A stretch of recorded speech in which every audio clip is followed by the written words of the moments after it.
Hello, hello, and welcome to the first episode of Killstreak, a Hero Infinite spin-off. Why is the music not playing? There we go. Oh shit, I never did the audio balancing of the music. There we go, quieter music. Yes, a Hero Infinite spin-off.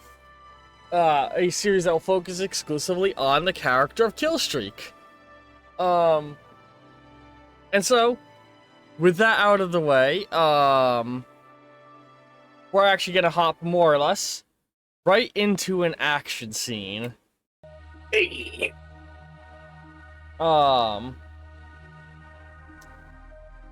Has a, words. Yeah, there we go, that's the one I was looking for music. So, as we open up, we open up on a desert battlefield. Lines are dug deep into, or deep trenches are dug, as armies on either side are, lined, I'm trying to describe the scene well. Trenches are sort of like dug out as well as they can be within the near desert environment.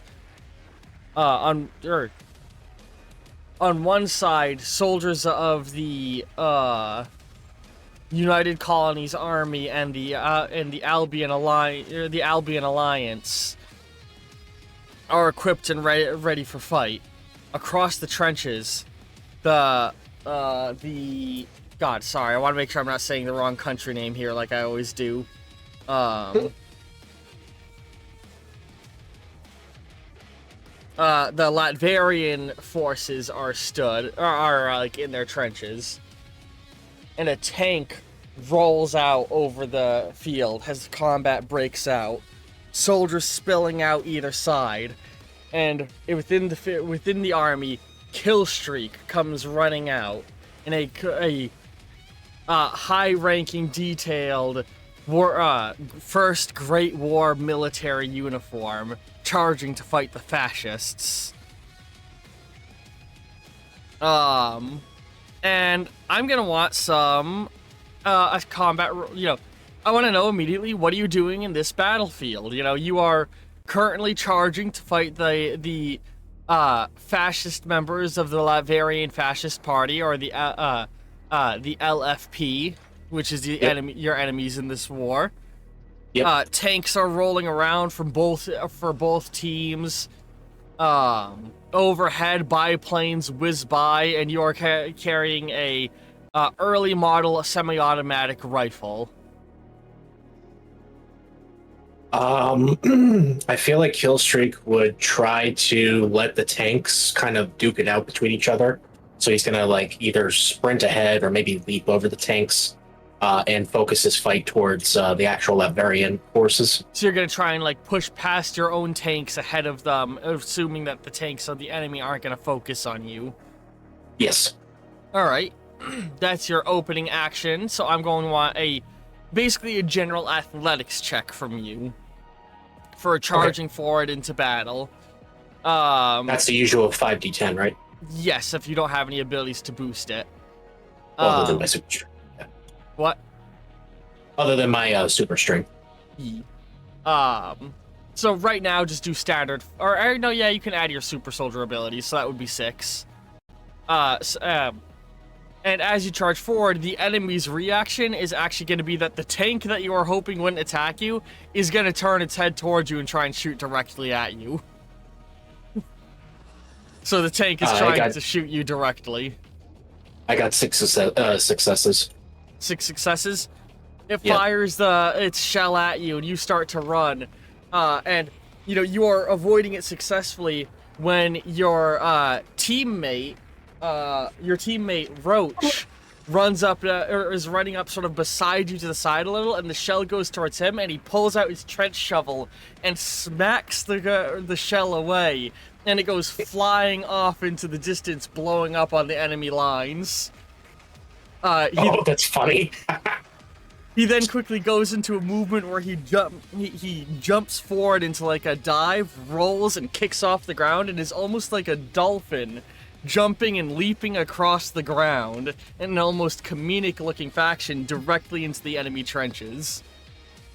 Enemy turn, as you are getting close to the trenches and your friend is dipping into them, the Latvarians are immediately going to just turn. The ones in the trenches are going to turn and start to open fire on you in the open field. What do you do? Roach is not. Roach is not directly behind me, right? No, he made his way. He dove past you into the enemy trenches. Okay. So now, since they're aiming their weapons at me, I'm going to use Killstreak's like quick reflexes to shoot the guns out of their hands. All right, so you're counterattacking. Give me a gun shooting skill check at disadvantage. Okay.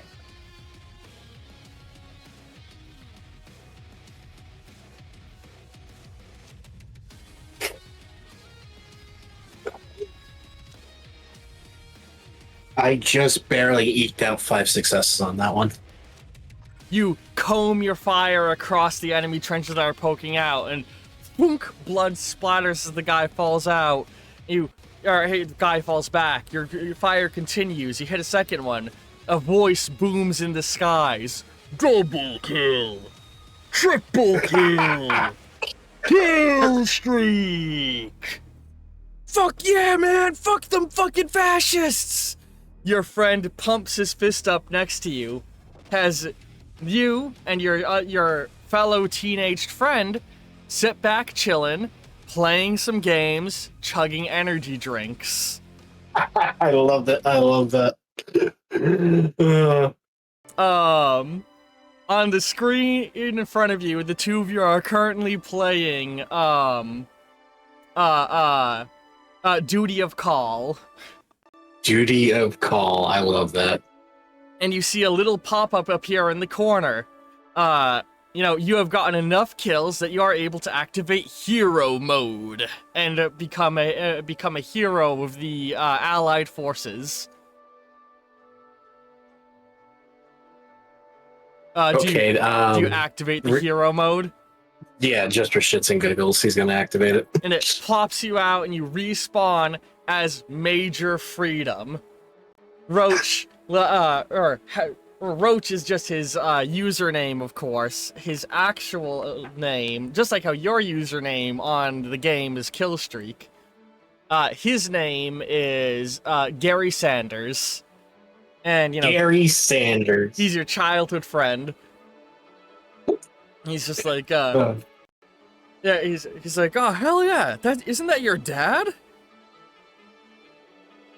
feel like Rico would roll his eyes at that, like, yeah, yes it is. He's wearing his, like, skin tight red, white, and blue, like, like the Macho Man Randy Savage spandex, where it's like the full body and it leaves the arms and chest uncovered.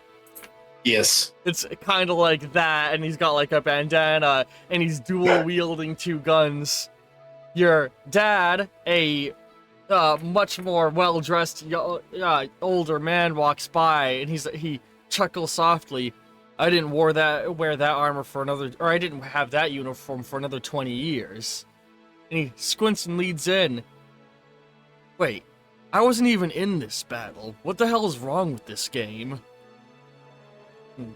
It's a game. Yeah, it's just a multiplayer mode. It's not trying to be historically accurate. I don't want you rotting your brain with games like this. And he reaches for the controller, and Gary's like, what? No! And he like reaches as your dad picks up the controller and just hits the button to switch from the game to normal television. And you see footage of the global trade towers on fire. As newsfeed goes by, war jets crash into Global Trade Center in Liberty City. Oh my god. And with that, we transition from that scene to hang on. Oh, come on, why is it not showing the visual? Why is it not? Hang on. There we go. Yeah, we transition over to this. In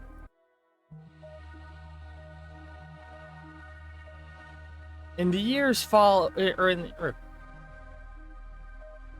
sorry, hang on. I'm trying to just make sure I have all my dates right.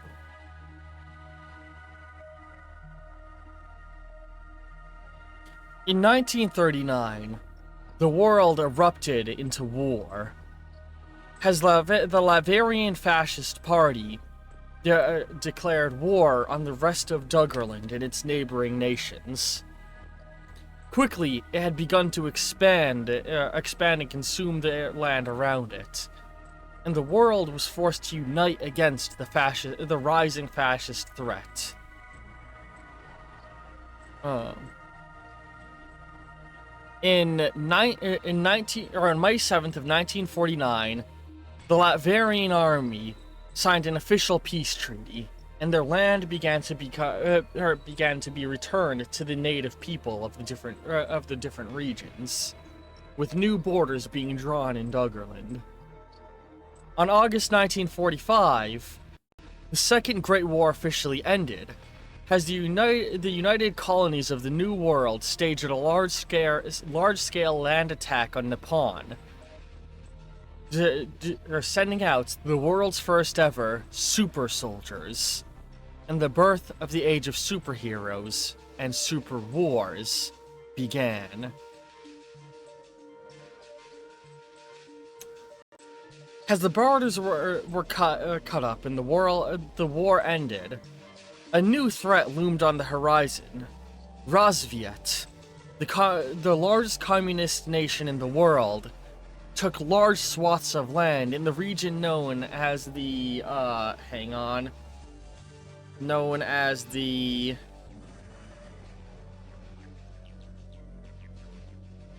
Sorry, I thought I had all my notes in order.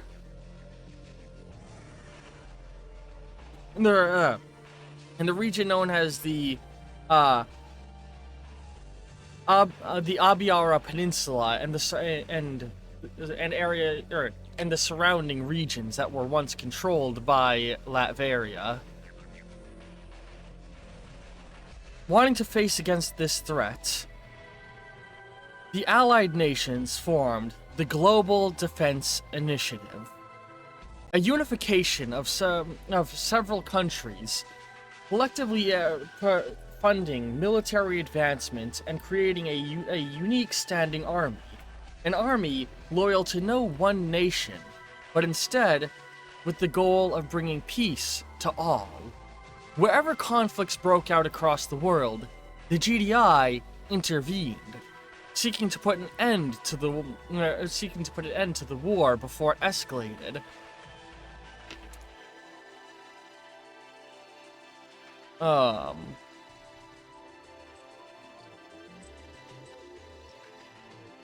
When the communist powers of Roosevelt fell, much of the land that was being controlled by them fell into disarray, creating what is now known as the Abiara War Zone, a swath of land that no one nation holds control, and war is near constant. It was within the Ariaba region that the terrorist organization known as Cobra arose. A collection of highly trained military soldiers who turned their backs on GDI and their individual nations, mercenary groups, and to individuals who through unknown means obtained super soldier serums, began to form a terrorist movement. The GDI tried their best to contain it, but on November 9th of 2001, Cobra managed to steal several high-speed jet fighters from the GDI and stage a series of terrorist strikes across the world, bombing landmarks such as the Dunwall Tower and the Global Trade Center in New Liberty City. A new war, unlike any other before, began.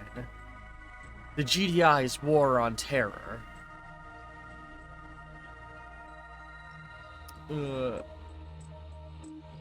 And with that, we move into the year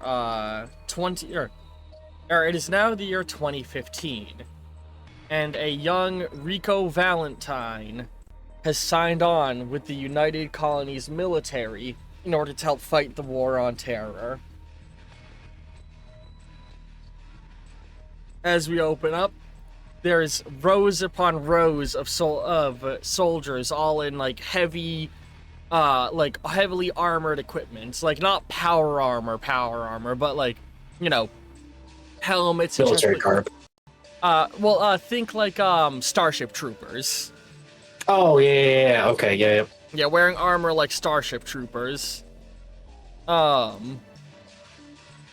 Excuse me.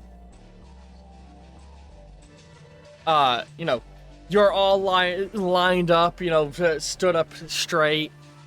And your commander, Lyle Tiberius Rorick, is patrolling back and forth in front of the line of soldiers. What? Welcome, grunts, to the beginning of the greatest period of your life. On this day, you stop being boys, and you become men.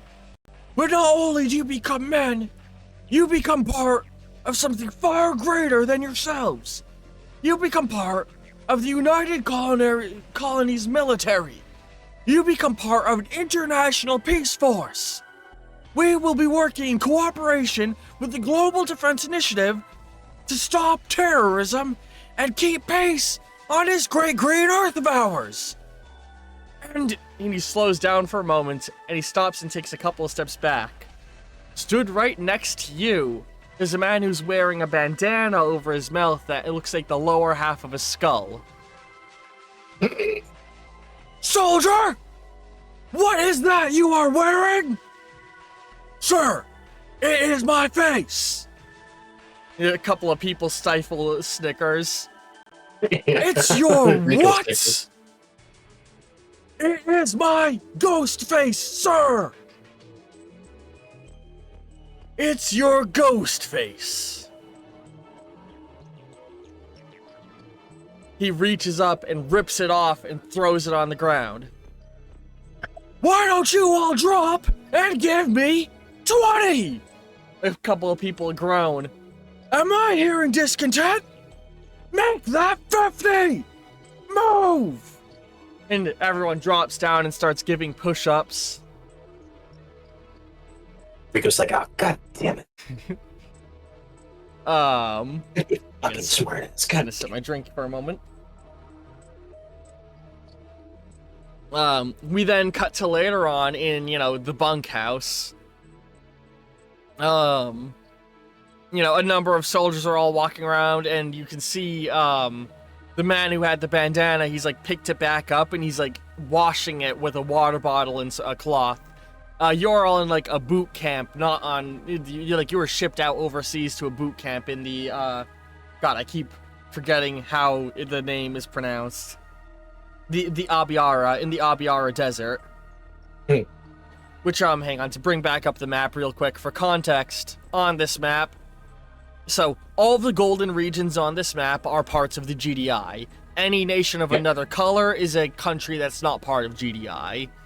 Gotcha. The big gray area, which, yes, I know this map is very similar to our world, but different. That's the nature of the world of Hero Infinite. It's our world a little to the left. But yeah, that whole gray chunk, that is the what is known as the Abiara War Zone. It's the Abiara Desert and all of the neighboring regions that are, like, in the... So, for a quick bit of details of background lore, the maps that I were showing in Universe are GDI maps. These are all maps that are in school textbooks and that are, like, used to... They're considered the standard. Yeah. Within the they're the standard within the United Colonies. And so, within the views of GDI and the United Colonies, there is no standing nation that is officially recognized in that entire region.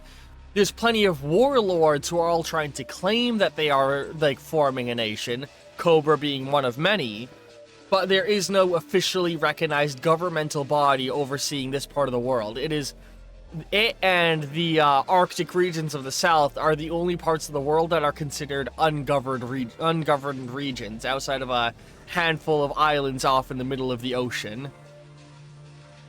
So, you know, that's some good some little context. Yeah. You guys are in the Abiar Desert in a base that is jointly owned by GDI and the United Colonies military.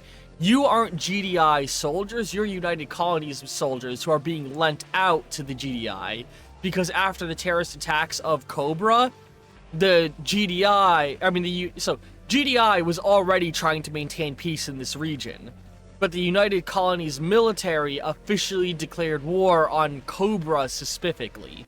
So you guys are allowed to use GDI military outposts as staging grounds to attempt to take down Cobra activity.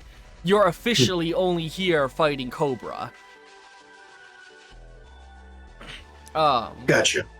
Gonna sip my drink again.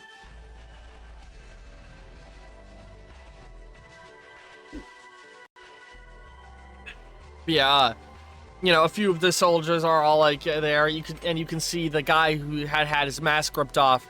He's like trying to clean it with a water bottle and get like the dirt out of it, because when Rourke threw it on the ground, he like stomped it into the dirt and sand.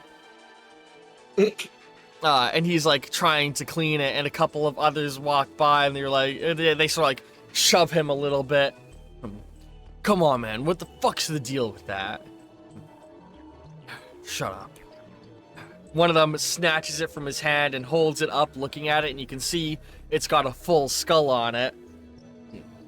What'd you call this? A ghost face? Looks more like a skull to me. And immediately he shoots up from his cot and is like, you know, tackling the guy over, trying to get the bandana back. Do you wish to intervene in any way, or just let this play out? Yeah, Killstreak, he kind of sighs. He's like, hell.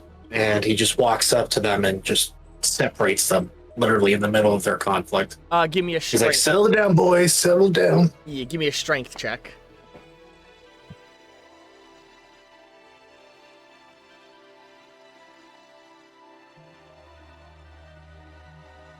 While you're doing the roll, I'm just gonna say, like, I'm very excited about the ability that I'm gonna be able to have with this to, like, expand the lore of the setting. What's up? Yes. I got 5 out of 6 successes. Alright, 5 out of 6 successes. Yeah. So yeah, you go over and you sort of like put your hands in the middle and push the both of them back. The other guy got a hold of his, quote, ghost mask again. And the one of the ones you push back is like, this jackass made us have to do 50 push-ups. Technically, I only made us have to do 25. It was all of you groaning like bitches that made us have to do 50. And the guy, like, lunges forward a little bit again, but you catch him. Alright, look. Doesn't matter who started it, because we all ended it right now. Because we don't want to get this beef when we're in the middle of a battle. Do we got that? The guy who tried to start the fight spits on the ground. Whatever. And him and his couple of friends he was with all walk away. The other guy, he looks up saying, thanks. I didn't need help, but I appreciate it. Name's Simon Riley. He holds out his hand to shake. Killstreak, Rico goes to shake it. Rico Valentine. I'm Gary. Your friend Gary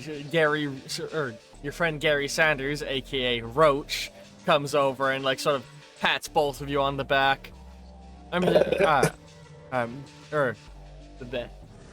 and Rico are friends. Yeah.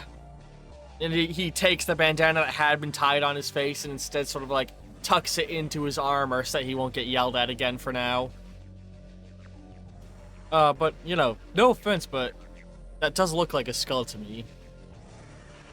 And he sort of shrugs it off. What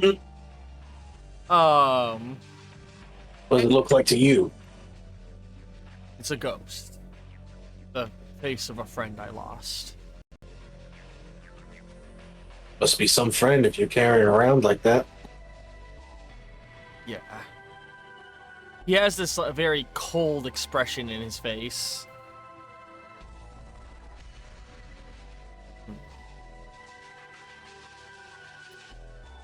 You know, he says, like, you know, I'm trying to think, like, he gives you the immediate vibe of a not very talkative person, but you don't think he's, like, intentionally trying to be cold to you. You know what I mean? Yeah. Rico just kind of shrugs it off and just lets him go about with his business. Do you want to try and talk to anybody else or go about doing anything else while you're, while you have a brief bit of downtime at the boot camp? It's like, I guess to catch up with Gary, since I would imagine it's been a while since they're at the barracks now. Which, this is shortly after you were signed on, so Rico would be, like, around 18, right? Yeah. And, in timeline setting, this is about a decade before the main events of Hero Infinite, which means he's, like, in his late 20s in Hero Infinite, right? Yes, like he's close to 30. Alright, just wanted to make sure I understood the timeline of everything well. Yeah. Words. Yeah, so... you know, you and him start, like, talking a little bit, and he's like, very clearly excited to finally be fighting in the military, like, the two of you. And, you know, he chuckles, he's like, it's gonna be just like the old, duty of call days, huh? We're gonna be out there killing, well, terrorists, I suppose. Like, though when the games got less good. Yeah, well, just remember that it's not necessarily going to be all like a game, but with us working at it, I bet it'll be fun. Yeah. I wonder if we'll get to work with any super soldiers. Who knows? Maybe. I wouldn't be too surprised. He nods a little bit. You know, he's like a real, like, peppy, excitable. He's just as peppy and excitable as he was throughout your childhood. Good old Gary. Yeah. Hopefully nothing bad happens to you. Yeah, I'm sure there's no reason to not become emotionally attached to this character. But, you know, some time goes on, and, like, later in the day, a new training thing is being set up, and,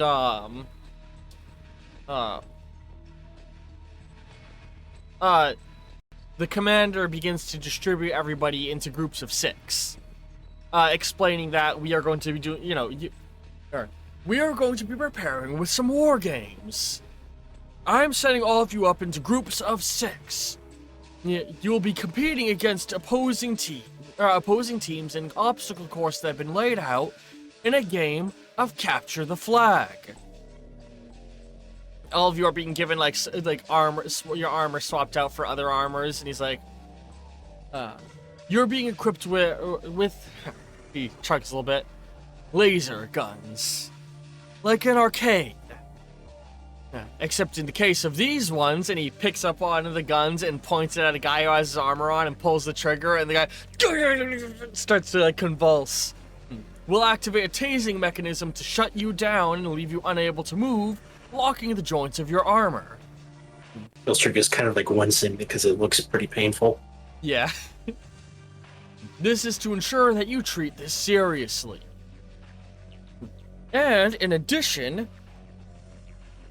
every team that loses will be responsible for cleaning the camp for the next week, and the remaining team will simply be proceeding with normal training regiment. You hear some, like, murmurs amongst everybody. Now then, everybody, I better fucking win.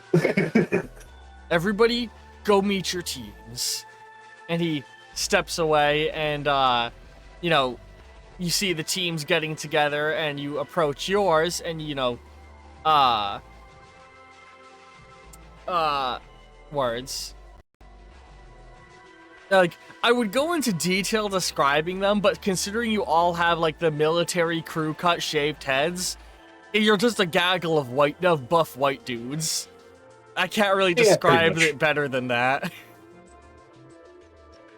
You all start to, like, meet up and try and, like start to murmur and introduce yourselves to each other, and you glance across to the enemy team. And you notice that it consists of the guys that were trying to pick on Simon earlier, and Simon is both Simon and Gary are on your team. But you see the guys that were picking on Simon are your opposing team right now. And as you look at them for a moment and they're like, processing that, one of them's like, "Hey mate, name's John Price. Nice to meet ya." Holds out his hand to shake. Rico Valentine shakes his hand. And you shake hands with them. And as you do, we have there's a brief flash of a coldness in his eyes, blood trickling down the side of his head. And then you shoot awake. It's the present day, 2025.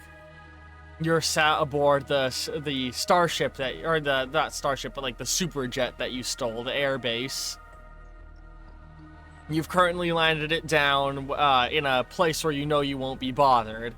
A small island, tropical island in the middle of the ocean. You have to keep on the move. Is it like this world's Galapagos Islands? Yeah, like in that kind of region. Or more so like in the Caribbean area. Oh, like the Costa Rica kind of? Yeah, you're just off the coast of a region known as, hang on, a place known as the Republic of San Espirito. You're like on the coast south of them, because that puts you in the waters that are between GDI-controlled territories. Like, the island nearby north to isn't GDI, and if you go far enough south to the southern New World, the regions that border there aren't part of GDI either. So you're still close to GDI oceans, but you're far enough away that, like, you're a little bit safe, and this is still not too long after your escapades in the last session of Hero Infinite you were in. But, you sort of, like, sit up and, run your hands through your hair. And, you notice that you hear, like, a little, like, whispering sound coming from the skull pin that you were gifted previously. For people who have not been watching Hero Infinite or are coming into the Killstreak series blind, don't worry. While there will be some questions of context, everything will be filled in. Watching Hero Infinite is going to be... I'm going to aim for it to be more or less optional for this series. This is bonus filler for Hero Infinite, and Hero Infinite is bonus filler for this. But yeah, the little golden skull pin that you have, you hear like a whisper coming from it. Killstreak just kind of looks at it a little bit like morning days and all that stuff. Like scratching his head, kind of. Do you, like, go over and pick it up? Yeah, Killstreak picks it up. He's kind of looking at it. He's a little, like, fogged because of, it's the morning and all that stuff, or he just woke up. Hello? There we go. Bitch got us through to each other. You recognize the voice of Jack.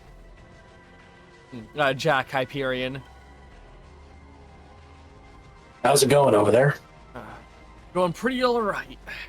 They bought the story of me, or they bought the story of you abandoning me in a jungle hook, line, and sinker, and I'm back comfortable in my tower. Which means I have all the means I need to get you the information you need to take down the corrupt scumbags of Providence.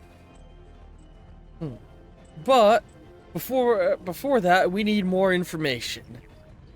So you're gonna need to go and talk to our little pretty little kitty that you got a hold of the other day. I do. Well, I have him.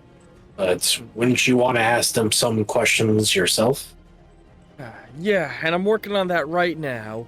Get her set up in the cockpit room. I'm trying to tap into the communication network of your ship in a way that won't alert any members of GDI or United Colonies to your position. Luckily, Alrighty. since I designed the whole ship you're on, that'll be pretty easy.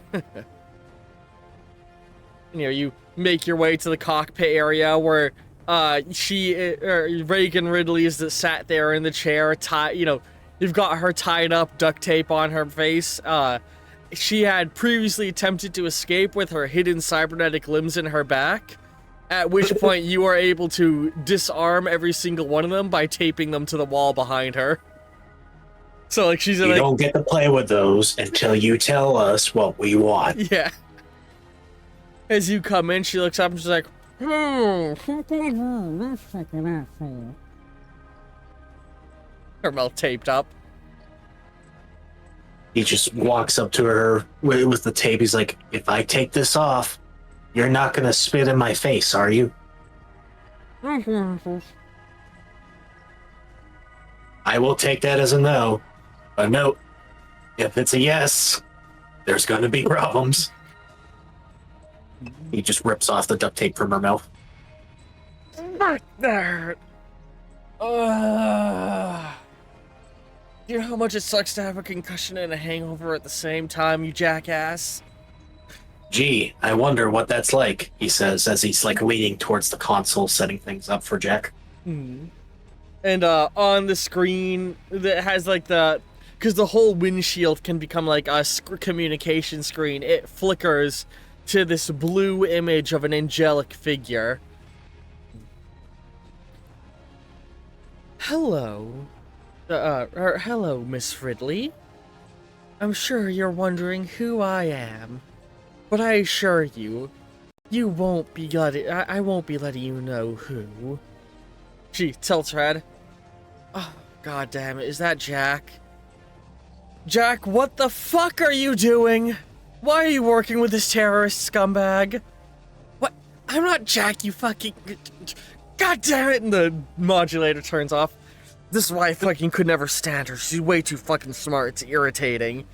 It's not that I'm smart, it's that everyone else is a dumbass. Whatever, listen, you and I both know that Providence are the bad guys. Oh, yeah? We're the bad guys? The ones stopping the world from erupting to war? I have it on really good authority that we aren't the bad guy, or that they are the bad guys. Oh, and is that authority your terrorist friend who kidnapped you and convinced you to work with him? Phew, man, I didn't think you'd fall victim to the... Oh god, what's the name of that I didn't think you'd fall victim to Stockholm Syndrome that quickly. Then again, you were always a bit of a gullible dumbass. No, actually, it's not him. See, me and Killstreak were literally talked to by God. I'm sorry, what? Yeah, it's a bit of a long... Oh yeah, when he stopped the modulator, he switched it so it's just a projection of him in his office. And he's like tossing the skull button up and down in his hand. He's like, yeah, it's a bit of a long story, really convoluted and hard to follow. But more or less, after Killstreak kidnapped me, we literally got to speak with Fate, like the embodiment of Fate. And you'll never guess what she told me. Oh, God's a woman. Not surprising. Yeah, whatever. What she explained was that that everything Providence is doing is leading to an apocalyptic event. So, I'm on board with Killstreak. Right, and you just believed that he took you to a god, and it's not some crazy convoluted scheme him and his terrorist friends cooked up? Trust me, we live in a world where Toontown exists and ghosts exists. Yeah, weird anomalies that we're trying to study. It's not my first brush up with the supernatural. I'm just struggling to believe that gods would talk to him. Yeah, well, it happened. Turns out I'm one of God's special little kids, one of God's favorite little people. So, you know, I'm trying to save the world. I'm the good guy. And what we need from you is information. And if you don't give that information, my little crony Killstreak here is gonna start plucking teeth. Isn't that right, Killstreak? I'm nobody's crony, but I'm no stranger to killing somebody. And you know what the best part about plucking teeth is? If you pull them out, clean them off, and then shove them back in, they can actually heal and reattach. Meaning he can pull your teeth as many times as he wants, and just keep putting them back. Doesn't that sound like fun? You really think that Incogni isn't gonna send people to try and track me down? Oh, we're counting on it. He spins around in his chair and starts to type on his keyboard. And you see, when they send people out, we're gonna learn more and more secret organizations controlled by Incogni. And the more time goes, it might expand beyond not Incogni. I keep saying the wrong name. That's a real life company. Incognito. The company's Incognito Co. God. The more Incognito sends people at us, the more we'll be able to track down your secret organization through my advanced satellite array. And he shows a map of the world with a bunch of little, like, blips appearing on it. I know how important you are to Providence. After all, you're one of the main pin holders, just like I am. He holds up a little origami pin. And the goal is for us to catch more. What? You're just looking to kidnap all of Providence? Is that it? Then what? Kill us? The world will go into disarray. No, not kill you. Really, I don't know what the plan is, but we need to stop Providence from doing what they're doing by any means necessary. Right, Killstreak? People deserve to live in a world where their government doesn't have to be seen as some force of evil. People deserve a world where their governments actually do help them and do good. And if the governments actually did their job like they were supposed to, then people like me would not exist and would not be needed. Oh, God. I'm way too hungover for this. There is no such thing as good and evil. There's just the people who control and the people who follow. And what is important is that the people who control are able to maintain that control. Because you know what happens if we don't? The whole world goes into disarray. That's what you believe through nihilism. But when you learn the truth will set you free. The truth is people are dumbasses. People think the world is flat and that dinosaurs weren't real. They're fucking stupid. They need people who know what they're doing to lead them. They just need to be taught and learned. If you give them the chance, they can prove you wrong. So what? You're just gonna start beating me up until I tell you where all my friends are? Guess what? I don't know who most of the members of Providence are. Compartmentalization of information. I only know Jack because we met each other. And Jack interrupts. At the Ark Society? And that's gonna be the goal for today. He smiles. We're going... Killstreak? You ready for an infiltration mission? I could use a little bit of field work. Starting to feel a little exhausted from this waiting. Great. So, I've been working on a experimental little system with GDI. We're trying to create a system where we can deploy troopers a lot faster through a sort of drop pod system from high orbit military bases they want to construct. We don't have that done yet, but I can give supply drops right now. So I'm going to send you some coordinates, and you're going to go there, and I'm going to equip you with some nice, shiny new gear. Once you have all that new equipment, I'm going to give you another location where you're going to be able to track, or where you're going to be able to hopefully find more members of the Ark Society. Through the Ark Society, with any luck, we'll be able to find the members of Providence and figure out what the hell we're doing about this whole thing.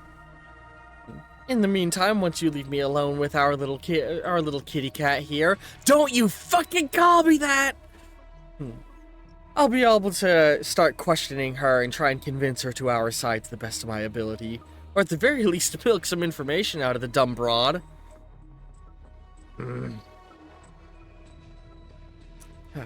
Alright, coordinates sent right now. Gonna be giving you some nice, pretty new toys, Killstreak.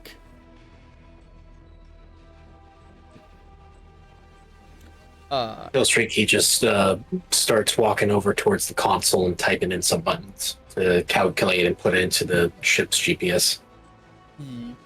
And as you redirect your flight, we're gonna flash back to the past. And as we do that, let's bring up the UI of your health bar. And there's gonna be a little special change made to it. So, this whole entire campaign, this is for the viewers and you, although I know you and me already talked about it, is going to take place in 2 timelines.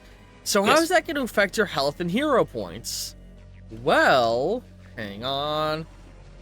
I'm trying to get the image to update, but oh, my art program is being slow. There we go. 2 health bars.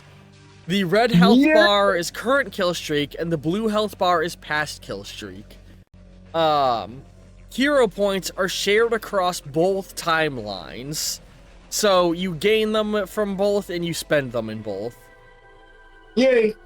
Now, you know, this isn't going to be a real combat scenario you're entering. You're entering a training scenario, so death won't really matter in this, but in the long term, death will matter.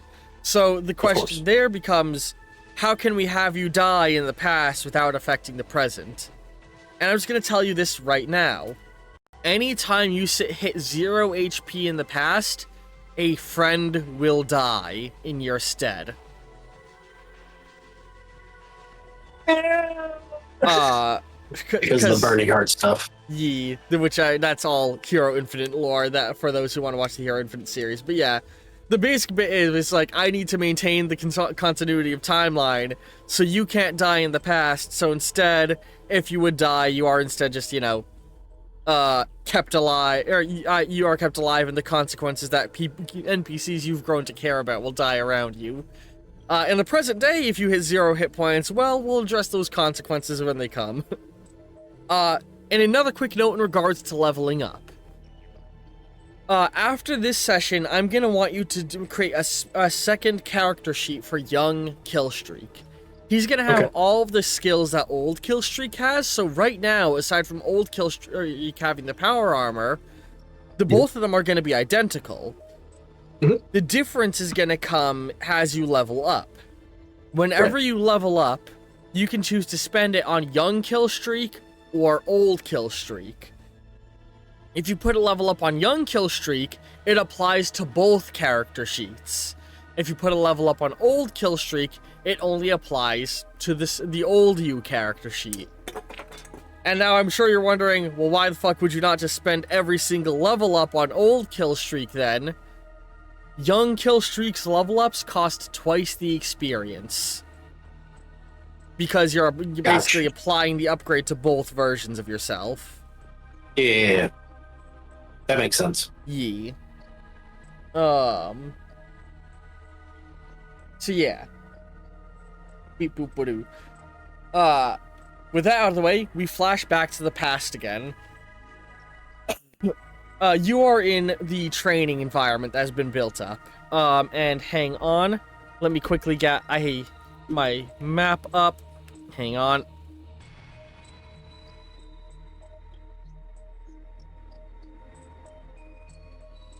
I'm gonna send it into the Discord chat, and after I send it into the Discord chat, I'm going to be making the Discord chat visible to people, just so you know. Okay. So for the training scenario, you guys are being brought over to an artificial box canyon. Like, basically, they made artificial terrain to create an environment for the training scenario. Hang on.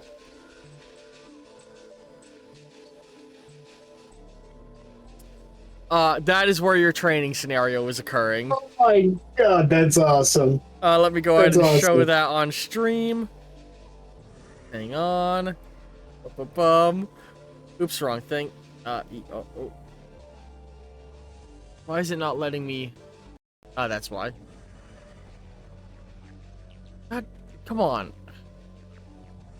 Sorry, OBS is being annoying. There we go. OBS! Slide this over.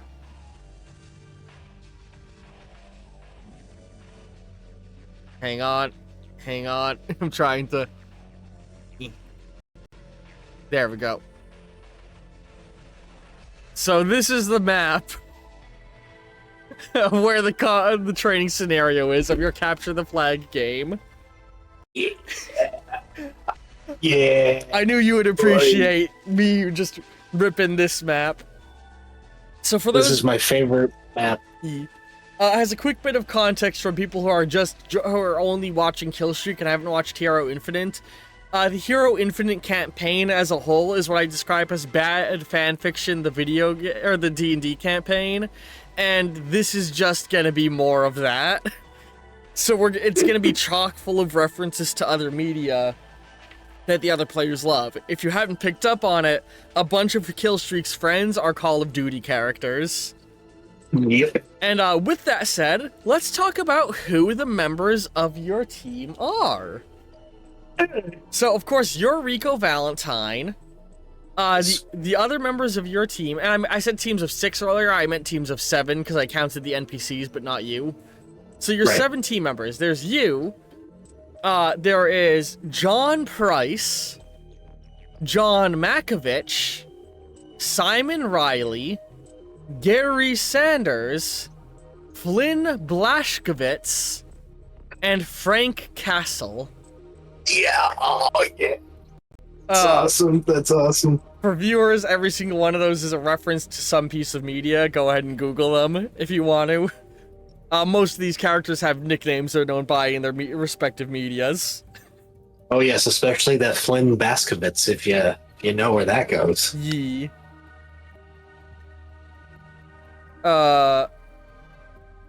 So, words, hang on, sorry, I'm just... Okay. So yeah, that's the, words. Words. Hang on.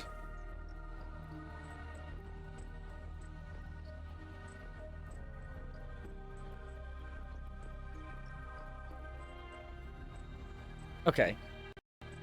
Words. Sorry, hang on. Okay, yes. But yeah, so you guys are in this training scenario. There is no vehicles, it's all stuff on foot. And for context, the center of this environment, like, slopes up a little bit. That's how it's shaped out, right? I'm not crazy. There are little ravines and all that stuff, but for the most part, it is a very hilly area. Yeah, it's mostly flat. The roads are, the main central road is mostly level, but the hills sort of provide cover for them. Yes, like you could actually like just duck behind a small hill if you wanted to, and you'd be fine against like a rocket launcher or even a tank run or something. Like oh my god, I just found somebody made a fucking Among Us map of it. Oh, really?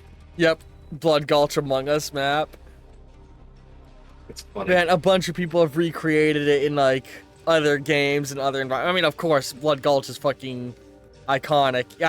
Even when I wasn't a Halo fan, I knew Blood Gulch. It's like the most iconic, not just Halo map, but multiplayer game map ever. Like, yeah.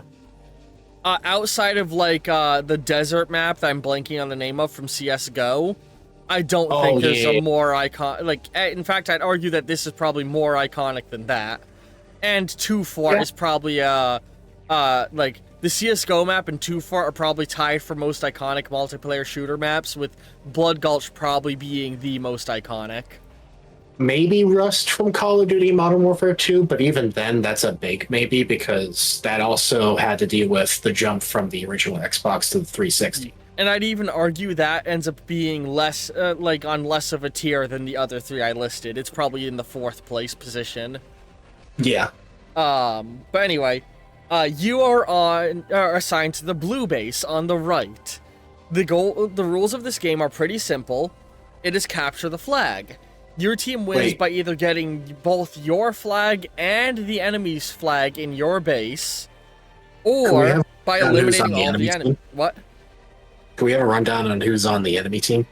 Honestly, they're just generic dudes. They're generic people. They're they're asshole soldiers. 7 assholey soldiers is who they are. Gotcha. There 3 of them are the guys who were picking on Simon earlier. I figured those bunch would be there. I just wanted to ask anyways. Yeah. But yeah, so you either have to eliminate all of your enemies or get both flags back to your base. Whichever one you can do. When a person gets hit with 3 lasers, 3 hearts knocked out, their suit will seize up and they're on the ground. They can be revived by being brought back to the base by their teammates. And revival takes a couple of seconds. Like, that way you can't just camp on your base with everybody and keep getting revived, and you need another, basically the way it works is to be revived, you need 1, the flag in your base, and 2, you need to be brought back to the base by a teammate who will then a teammate needs to do the thing to reactivate your suit, and it takes a couple of seconds to do it. Okay. And the mission has an absolute cap on how long it lasts. So with that, let's begin the training scenario that you are doing. Or is there do you want to have, as you were preparing for it, any kind of conversation with your teammates? The 2 Johns, Simon, Gary, Flynn, and Frank? I feel like that they would initiate a conversation to get a feel of, whose strengths and weaknesses are, I feel like that, everybody would come to the conclusion Killstreak would be good. It's just frontal assault or something like that. Yeah. Price would kind of be the natural leader trying to help pinpoint people, be okay, Castle, you Killstreak, go move flank on right. As you guys try and talk about each other's strengths and weaknesses, it is going to be noted that Frank Castle is a very,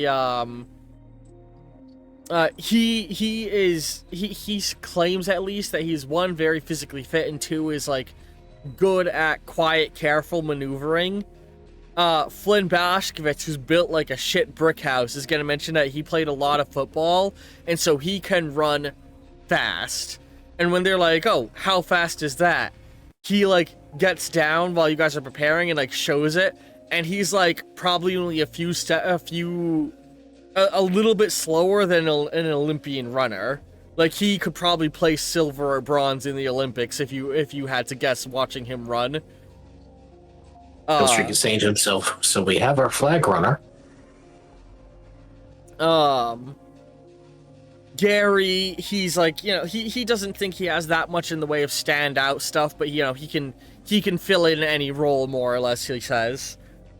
Simon, you know who Simon is, right? In terms of the lore of what we're referencing. Yeah, but I feel for the audience sake, let's just go over it anyways. Yeah, I'm just wondering, do you know, so you know these characters a little better than me. I've been trying to do research.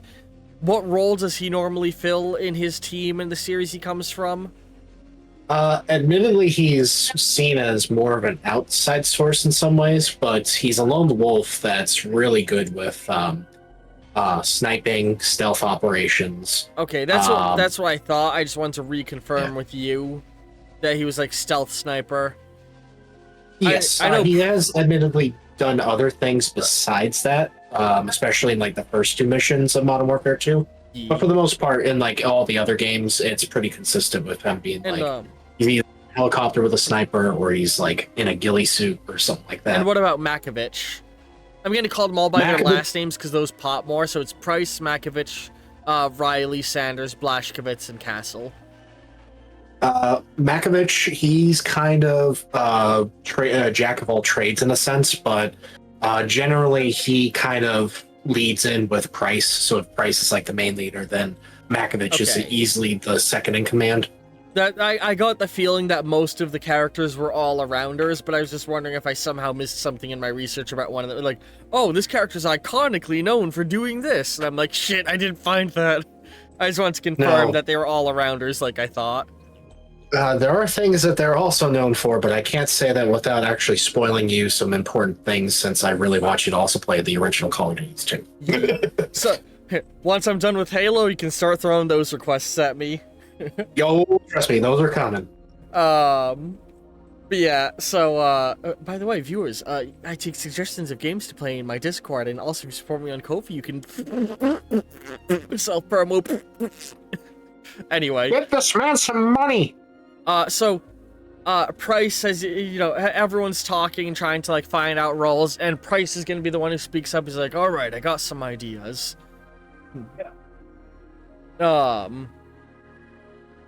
Words. Makovich and Sanders, you two should hold down the fort. Me and Ghost, we're gonna try and take, we're gonna try and take the upper ridge, and he points towards, like, the ridge to the north, like the higher path.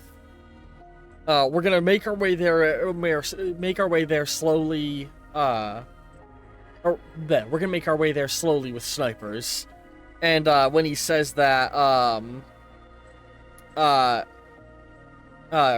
your friend Roach, he's like, wait, but won't you like, God, sorry, I'm stumbling on my words. You'll probably get spotted right away if you try that. That's why we're gonna make a homemade ghillie suit with some of the high reeds growing on the side of the canyon. Riley nods at that, and as he's doing it, he's now tying on his bandana that he had tucked away to cover the lower half of his face. He's got his ghost on.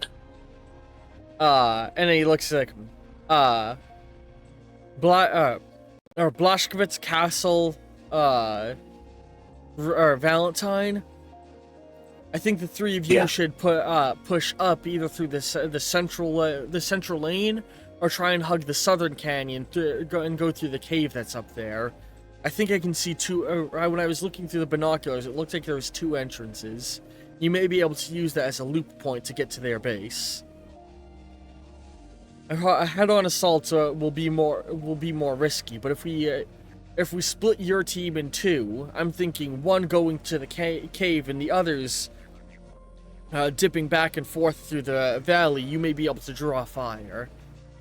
But don't take any risky maneuvers. We want to avoid having anybody get taken out as much as possible. How's that sound? Sounds clear. Crystal. Right. Blashkovitz, he stands up, he like steps up, he's like, I'll take the central field. You and Valentine, Castle, you go for the cave. And Castle, he's like, Sure this is about as that? you guys are walking out, and you say, sure, and Castle's like, yeah, but one guy in the field is going to be drawing a lot of attention. I'll be able to distract them. And, Okay.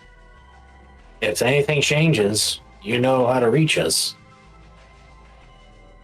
And so, when you're looking at the armory in the little bunker here, you know, basically any kind of weapon you can think of. Assault rifles, shotguns, snipers, pistols, and even knives, which when you look at them, you're like, how the fuck are they making a knife that works in a laser game? And you sort of poke at it, and it's like a collapsible knife that sends off an RFID signal when you jab someone with it. So you jab the armor, and it basically activates the thing, treating it as a stab. So, no, none of it's lethal stuff, and they're all designed to act similar to how their real-life weapon would work. So, Cool. what do you want to equip yourself with? Well, obviously, he's going to give himself a knife. But he's going to give himself I feel like he'd equip himself with a shotgun and like 2 dual-wielding SMGs. Hmm. So shotgun, 2 SMGs. Anything else? Stun grenades. And some stun grenades. All right, flashbangs. Yep. All right. And so you guys give it a moment while Riley and Price go and get their ghillie suits ready off to the side, and they start to crawl, and they say more or less once you lose sight of them is when you guys start moving cautiously forward. And so you hang out for a bit, keeping watch on everything. Excuse me. As you guys are waiting in the base for a moment, Castle is gonna look over at he's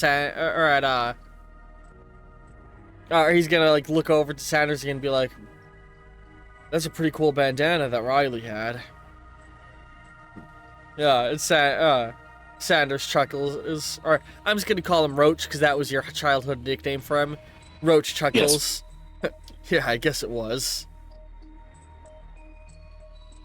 So after a moment, you guys lose sight of them, and you're gonna begin moving out. And so here's my question: how do you want to make your way to the cave? Are you gonna follow the lower path that then leads up a high ridge and sort of hugs the cliffside to make your way to the cave, or are you gonna make your way through the field and cut across the field to take the other path to the cave? You see what I mean when I say that? Take the high ridge. Take the high ridge? Yeah. Alright. I am going to need a stealth check of difficulty 5. Okay.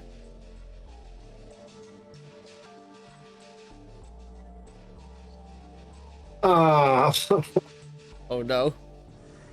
I got 1 success. Could I use some hero points? I mean, yeah, but you'll need to get 4 more dice, so go ahead and give it a go. Oh, and by the way, I'm gonna tell you, has a reason to take the training scenario seriously. If you finish the training scenario, you will end this session with 2 experience instead of 1. Oh, cool. How many hero points do you want to spend? I'll spend 4. Alright, 4. That gets you 2 more dice.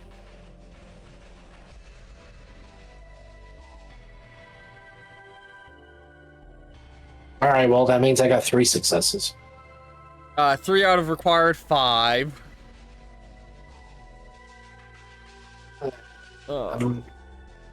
So that is still a fail.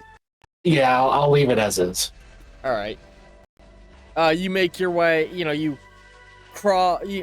guys make your way across that side path and curve up around the ridge.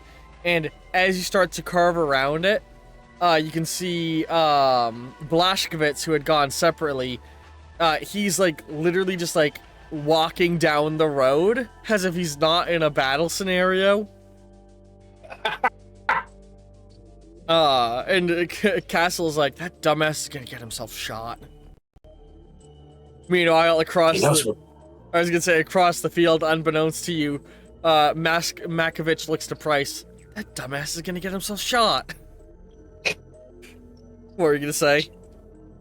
Killstreak just looks at him. He's like, well, if he knows what he's doing, I guess. I mean, good luck to him. Don't fuck up the game for us. I don't want to be cleaning this shit for a week straight. You guys turn the canyon corner and are walking across the narrow ridge. And then, immediately, fucking, both of you, like, your suits light up, indicating that there's, like, fire hitting you. Not caught triggering the lockup mechanism yet, but you are being hit, and you are going to take, 1, 2, 3, 4. You take 4 stamina damage. So, like, the suit kind of gives off a light shock and a blink to indicate you've been hit a little bit, so you're now aware you're under fire. So he just quickly banks around a rock. There is not any cover up here. Then Your best Um, bet is to just fucking start bolting, really. that's yeah. Then he's gonna start bolting. Yeah, you and Castle start to run, and like, yeah, Castle's like, shit, how'd they spot us all the way up here? And This bridge doesn't have any cover. you would notice a little bit of blinking at Blazkowicz as well, and as soon as his suit blinks a little bit, he goes full tilt sprint, and as he's running, he picks up a large rock from the ground and holds it in front of him. Like, I'm talking like, damn. this rock is probably like a meter across at its shortest length. Killstreak is just looking at him like, oh my god. This monster of a man. Holy shit. Give me a agility / athletics check to try and get to cover as fast as you can.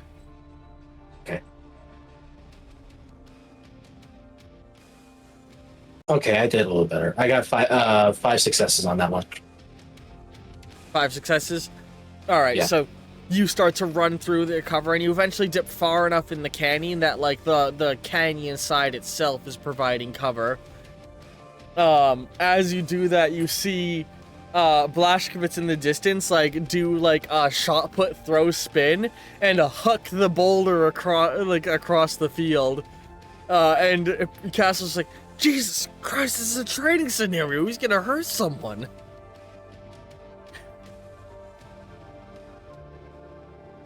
God damn, I hope this doesn't put us on a reprimand. And you can see, like, very clearly the guys who were shooting at you, like, scatter when that rock gets flung toward them. He's giving us a break, though. You dip into the cave and start to cut through it, and you're given a moment to catch your breath after the run as you make your way through slowly. Flashlight going on, Castle says as he turns on his flashlight. The Killstreak is also turning on his flashlight.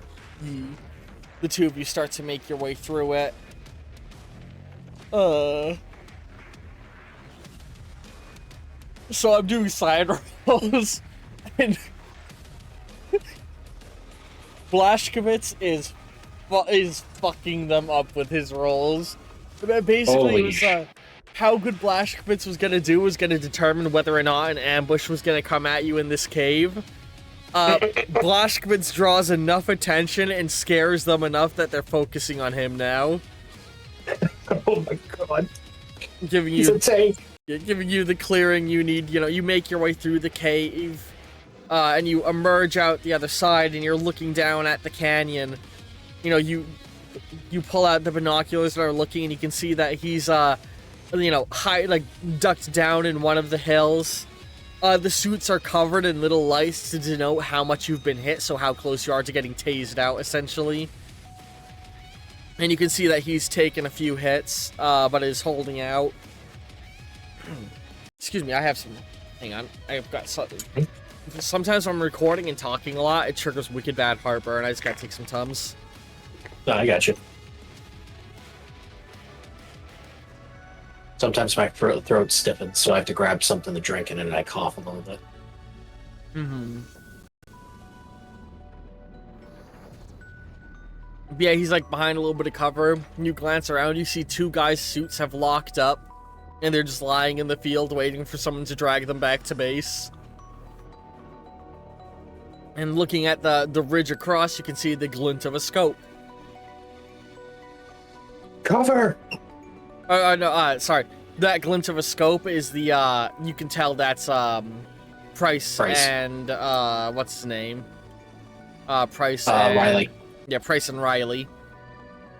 Alright, can Killstreak, like flash his flashlight a couple times to acknowledge them? And they do a little bit of a flash as well, and then the glint of their scope is gone, so they're very clearly, like, giving overhanging cover, you know? Hmm.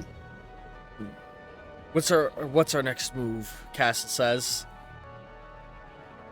Alright, well, so far our other friend over there is giving us the opening that we need, so I say we go in, grab the flag, and make our move back through the caves. He nods, and he's like, do we go in fast and hard or quiet and careful?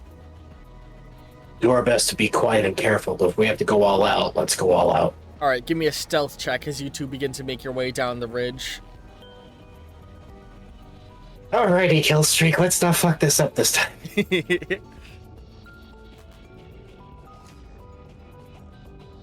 Okay, I did better. I got 4 out of 6 successes. You get down and start to crawl, and you guys make your way through. And, you know, as you're starting to get to the, you know, you're crawling down, and I'm just gonna, like, omni, you know, God camera this a little bit. There's a moment where one of the guys at the fortress would start to notice you guys and line up his, like, try and line up a shot when he gets hit by the sniper fire, taking him out, which immediately triggers a little bit of panic on the base as they realize they're being, you know, sniped at. And one of the guys who was dragging a friend back across the hill, Blashkovitz emerges from the hill and runs toward that guy, swinging out the shotgun from his back and a knife in his hand. Is just gonna like blasting the shotgun.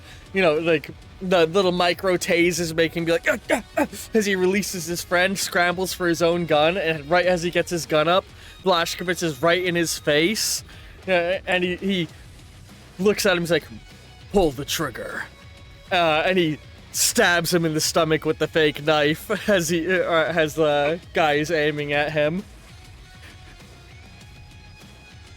And he causes that guy's armor to lock up, and then he just continues running toward the enemy base. As you guys make your way down. Are you gonna keep sneaking or pick up the pace? Currently, there's no attention on you as far as you can tell. We can pick up the pace a little bit. Alright, give me an athletics check.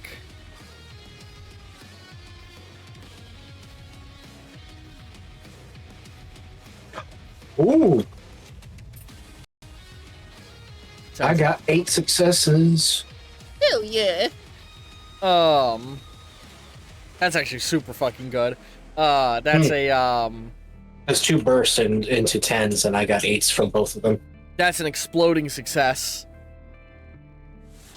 So that is like basically a critical is what I'm saying.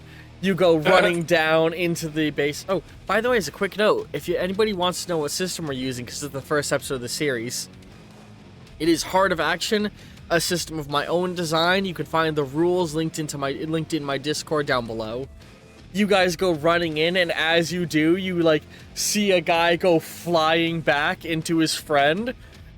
As Blashkovitz had like picked up the guy and threw him, and a little like faux grenade goes off in the guy's chest, taking out both him and his friend. Meaning you've taken out 6 of 7 opponents. And Blashkovitz looks over, and you see that his he's very low. He's been just tanking blasts, more or less. God damn. And the last of the enemy team is behind him, raising up a gun as he looks to you guys.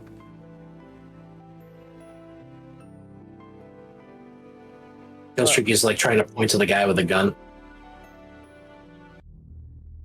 Oh my fucking god, one of the other soundtracks I had started playing when I had it paused and started playing fucking Minecraft music.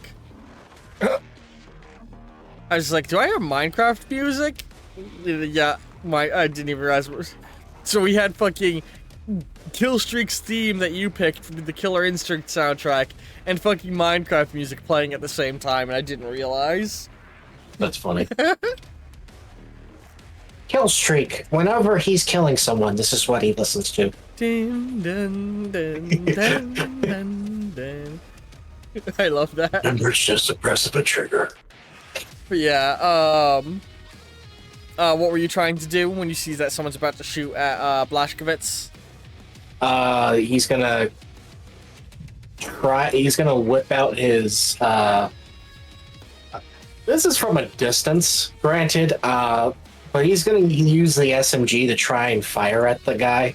Alright, give me a roll, and on a failure, you're gonna hit your teammate. Okay.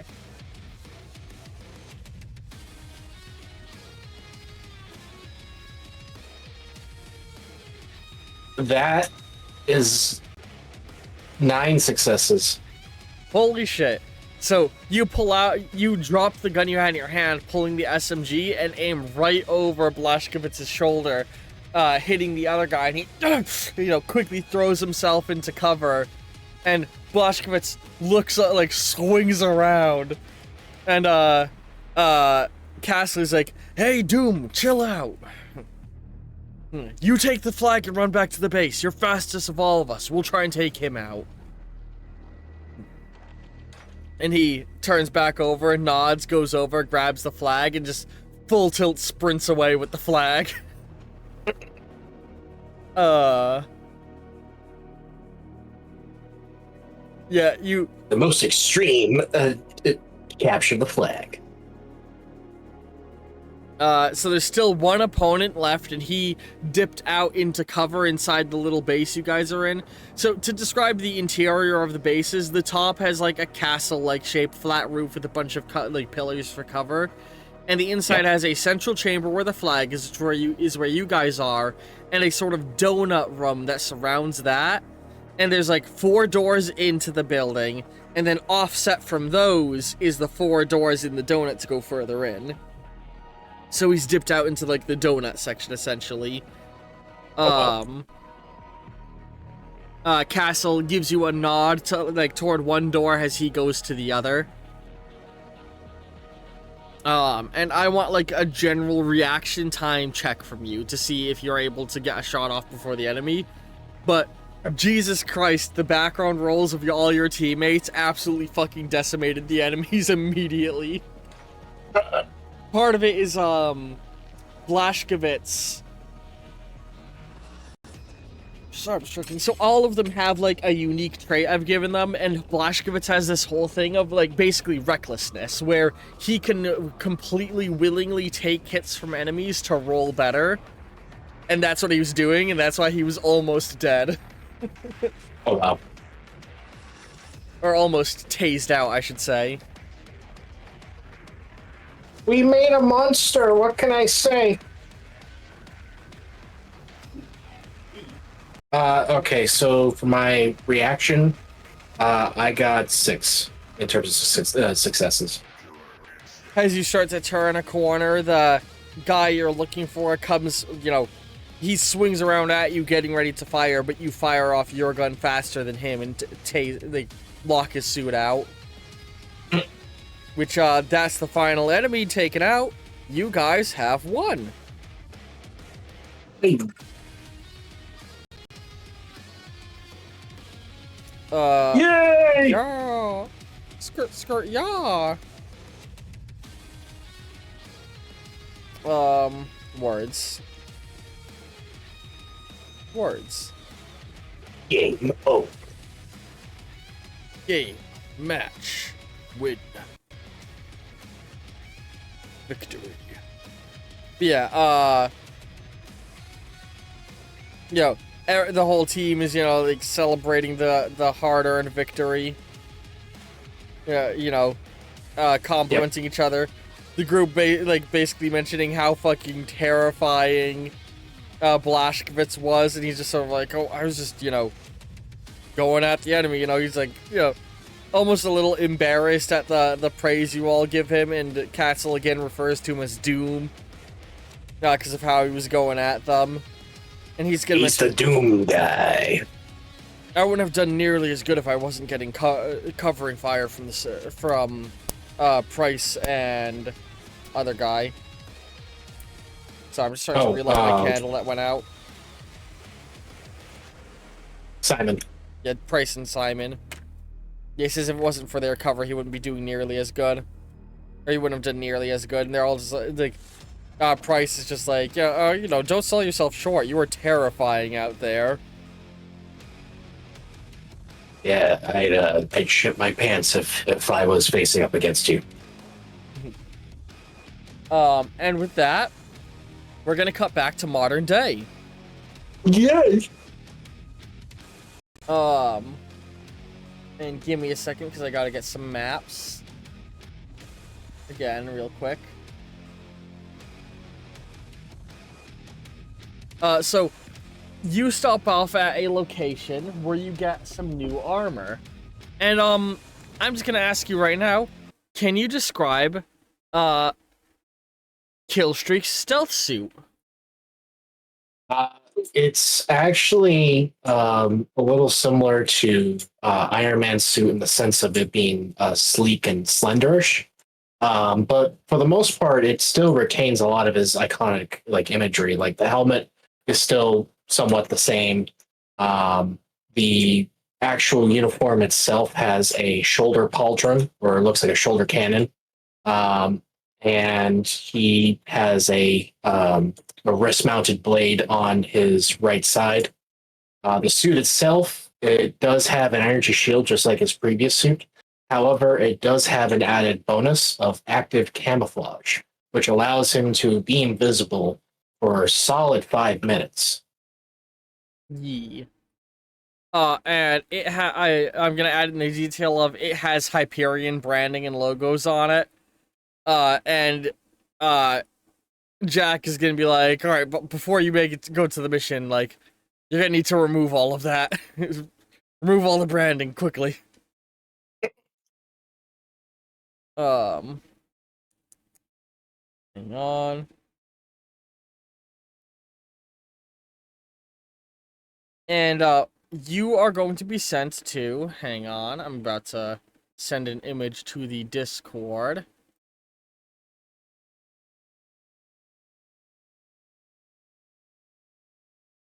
Oh, I forgot I have that much of the side of the Discord thing cut off. Hang on.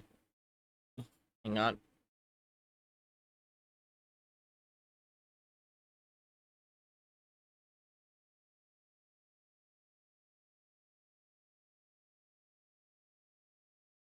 I'm just trying to do some. There we go. Uh, ooh, ooh, ooh, ooh. Give me a second.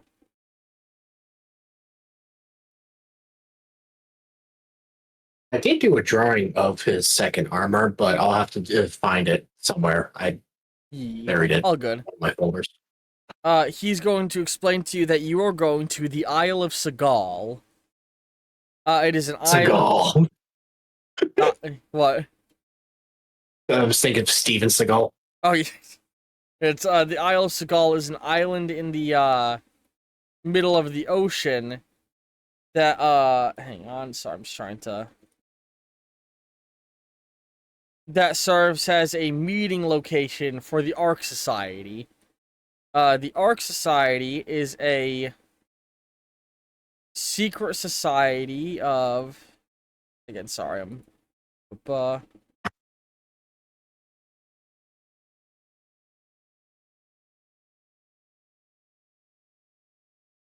It is a secret, or the Ark Society is a secret society of the hyper elite preparing for the potential end of days.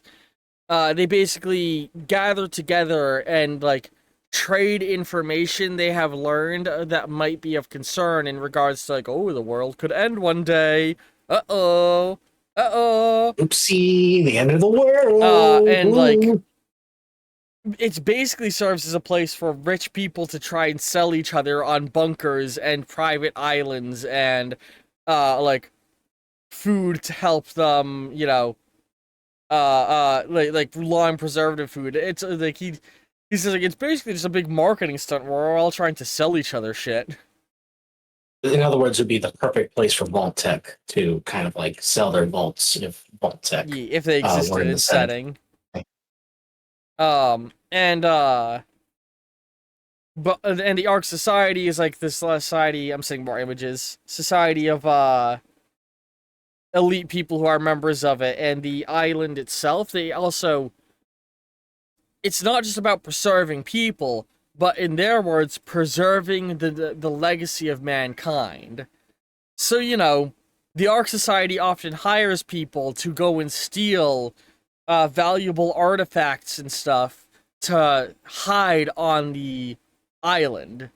Has sort of a, you know, a arc of human culture. They're the Ark Society. They're building a place far away from society where important things can be stored safely because the common folk can't be trusted to keep these things safe. You know? Rich elitist punks. Ye. And so, uh, I love the map also too that you're placing. this is a location from the game Hitman. Yes, that's why I played that location a couple times. It's one of my favorite maps. Honestly, like this is up there for me. My favorite map is Apex Predator. That's Oh, that's also a good map too. the nightclub map is so good. Yeah, Like, I'm trying to think. I don't know if I've gotten it in freelancer mode yet. I'm wondering if that's one of the maps that's blocked from freelancer mode, and if it is, I'm so upset. I think it is if I remember correctly. It's been a That while. that sucks because I know all the tutorial maps from the first and second game are cut. Mhm. I'd be so upset if that map was cut because that's my favorite. But yeah, he explains that um, you guys want to go and gather more intel, more or less. And so the Ark Society meets there annually, but there's not a meeting going on right now. So at this time, the island is being maintained by a skeleton staff. Uh, the Ark Society butler will be there, some basic security, a few maintenance people, and engineering staff type people. It's the perfect time to go in and steal some shit. Uh, And he says that if you want the best place for you to go is sorry, I'm just hang on. Where's the I'm just trying to find a thing.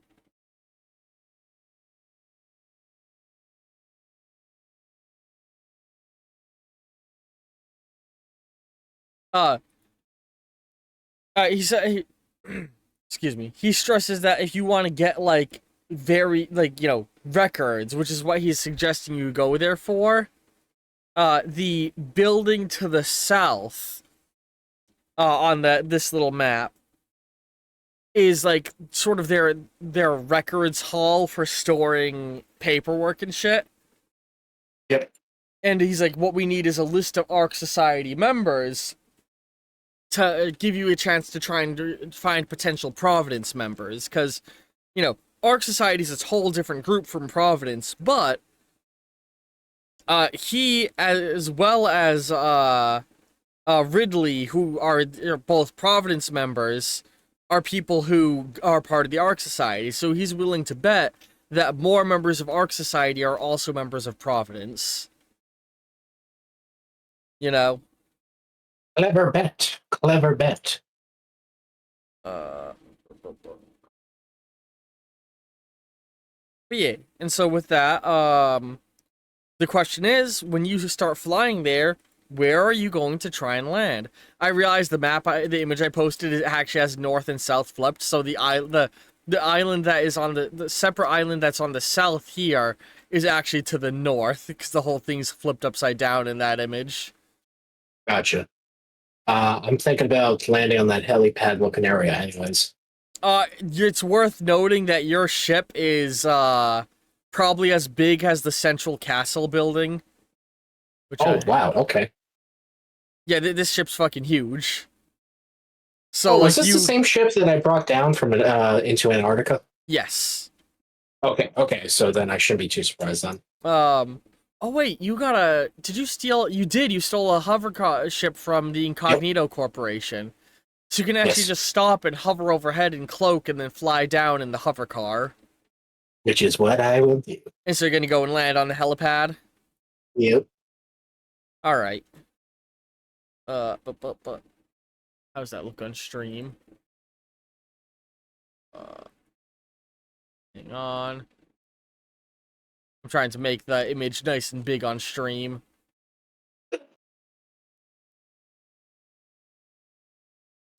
OBS, work with me.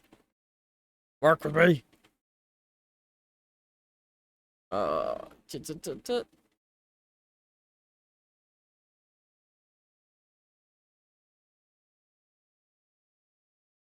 There we go. Yeah. Yeah.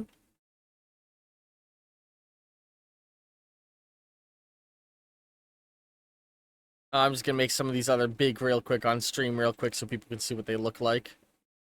Okay. Yeah, come on. Yeah, so there's one profile shot of the castle. There's another big shot of the castle from the angle of the docks. And yeah, now I'm just gonna sit on this image. So yeah, you're gonna land down on the helipad on the northern, but from our angle, southern island. The little helipad island. Yes. Um, you. So I'm gonna need a stealth check. Your stealth suit won't enhance it. Hang on, so real quick, let's talk about the stealth capabilities of the suit, because I need to Yes. mechanicize that for you. Yep. What are the abilities it has again? So the stealth suit, it does have some added bonuses. So I mentioned that it's sleek. So this previous armor, it was a little bit more bulky. It even had a backpack to compensate for where the shield generator is. Mm-hmm. Now that shield generator in the stealth suit, it's actually built in the stealth suit along the shoulder pauldrons and in the back, Good old which makes it a Hyperion lot stuff. easier.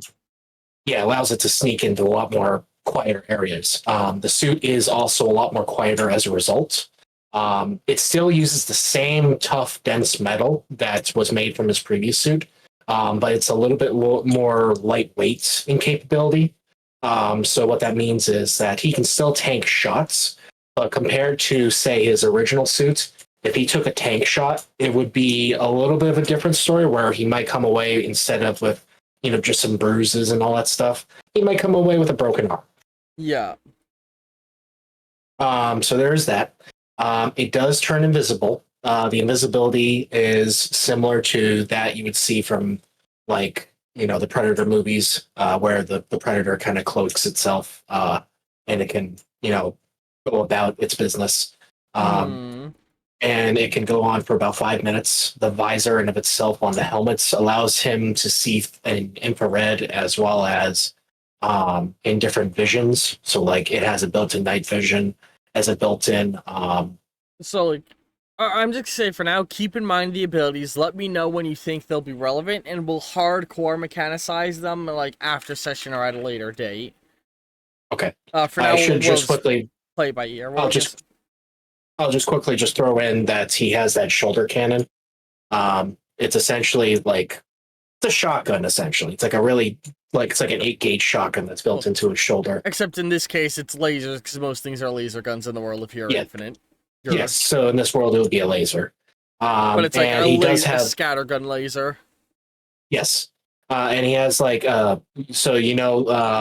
the Doomslayer and how he has like that wrist blade on his arm in Doom Eternal. Yeah, something like that. Yes, but it's along the top pauldron of his arm, not like the underside. Hmm. All right. So, you land down. Words. How did stealth check go? I got up to 7 successes. Nice. So you go over, land on top of that building, no, without being spotted successfully.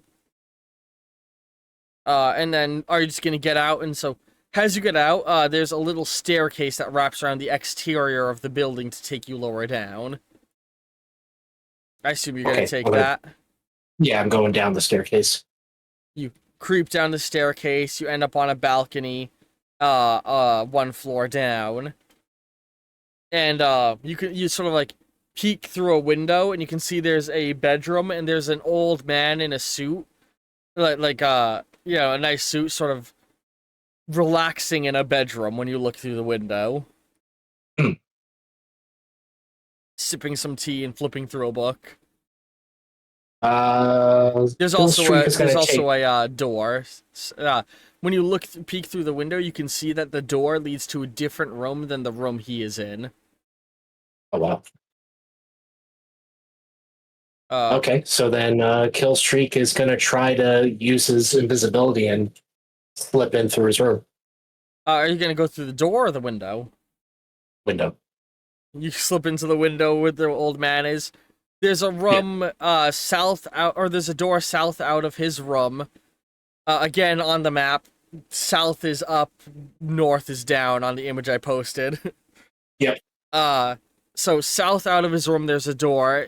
Judging just off of spatial awareness, you would assume that connects to the same room that the other door would have connected to. Are you gonna just like creep over and go through? Yes. Uh, as soon as you exit his room, the stealth needs to go down for cooldown. Alright, hang on, give me a stealth check. You just need to not crit fail when you're cloaked. Okay. And like, basically you need to give it cooldown time in between things regularly. Yes. So I didn't crit fail on this roll, but I got a 4 out of 5 successes. Totally fine. So you sneak through.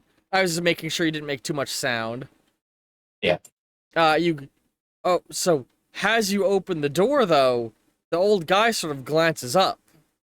And then you slip out of the room, and do you close it behind you, or do you leave the door open? Close it behind me. You hear from the other side of the door, "Hello?" And you are now in a room. When you look around, it looks like an office space. Like there's a desk with decorative ornaments and books all over the place. Okay. And Jack, he's like, all right, this looks like a pretty good place. Talking to you through an earpiece. I'd say try and poke around through his desk for anything that might be worthwhile. Give me a sec. I got some company coming, I think. So the room has some like stands with old medieval armor. There's the desk there's a staircase down and out of the room in the upper right end of it. The northeastern, I should say. And there's the door to the balcony on your right, meaning west. Oh, perfect. Yeah, he's got to go to the door of the balcony and just kind of hide out there. That's great, because if you had tried to go in through that door, it would have been locked. So, but coming from this angle, you're able to unlock it, go out, and you hear the old guy, like, he goes out and looks around, a little cautiously. You're, like, close to the door listening. Is somebody there? This place has more ghosts than it has people sometimes.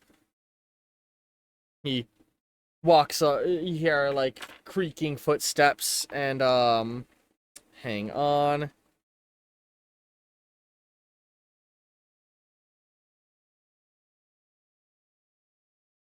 He says,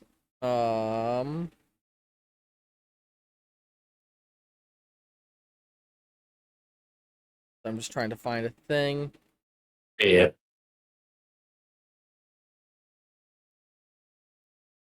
God damn it. Where is it?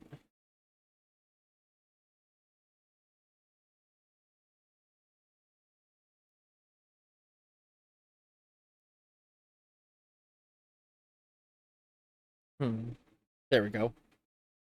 You hear him like walking through the room, like creaking footsteps, and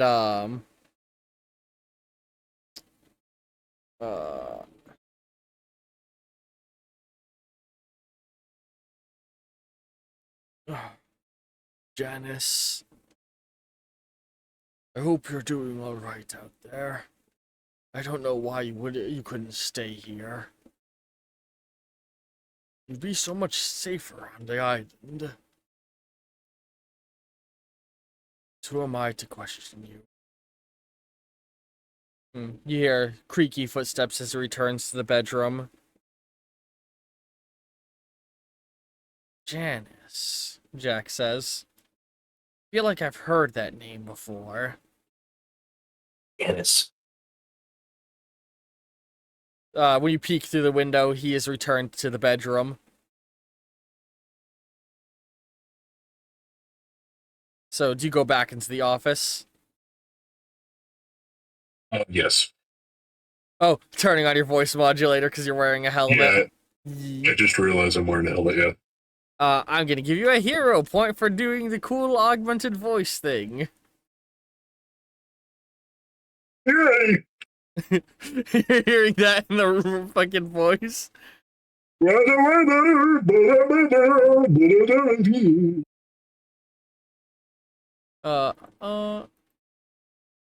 There we go. That should be updating in a moment when the file save finishes going through.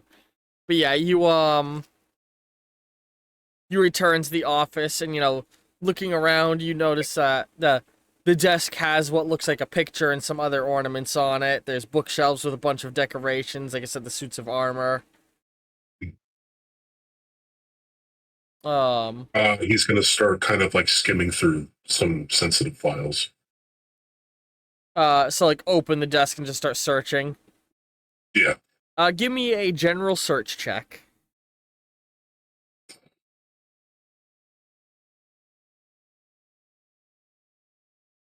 I got a 4. 4 successes. 4 successes. Yeah. All right. So you begin looking around, flipping through things. You can see there's a picture of an old picture, like very clearly old, of a Roosevelt man in a like a Cold War era outfit, shaking hands with some scientist. Words. Roosevelt's being, basically communist Russia. Yep.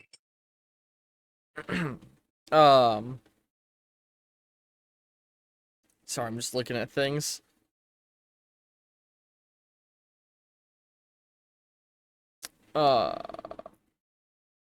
And open, or you also can see that sitting on the desk is like a little metal ornament of the origami bird that is the symbol of Providence, as well as a little circular medallion, which is the symbol of the Ark Society.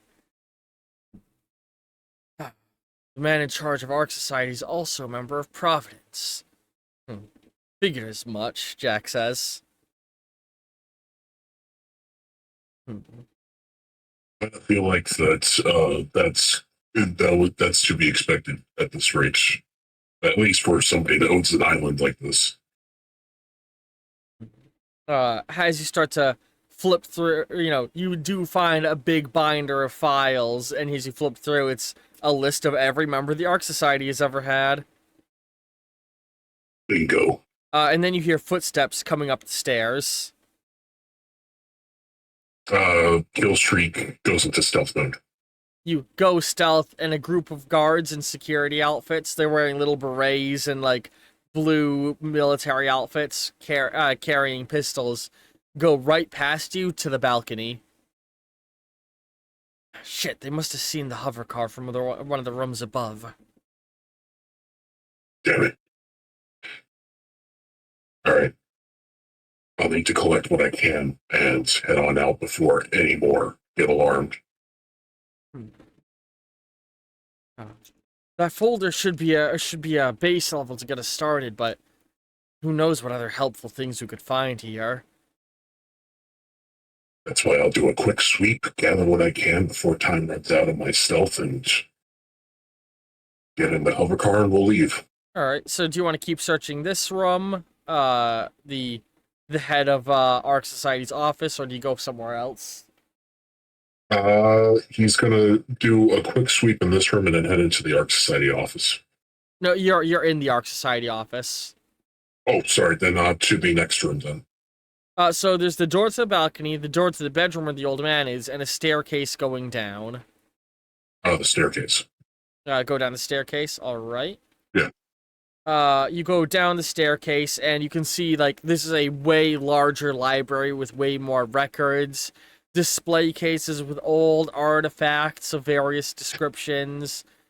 Like, the last place was, like, a personal office. This is clearly, like, a show library of sorts.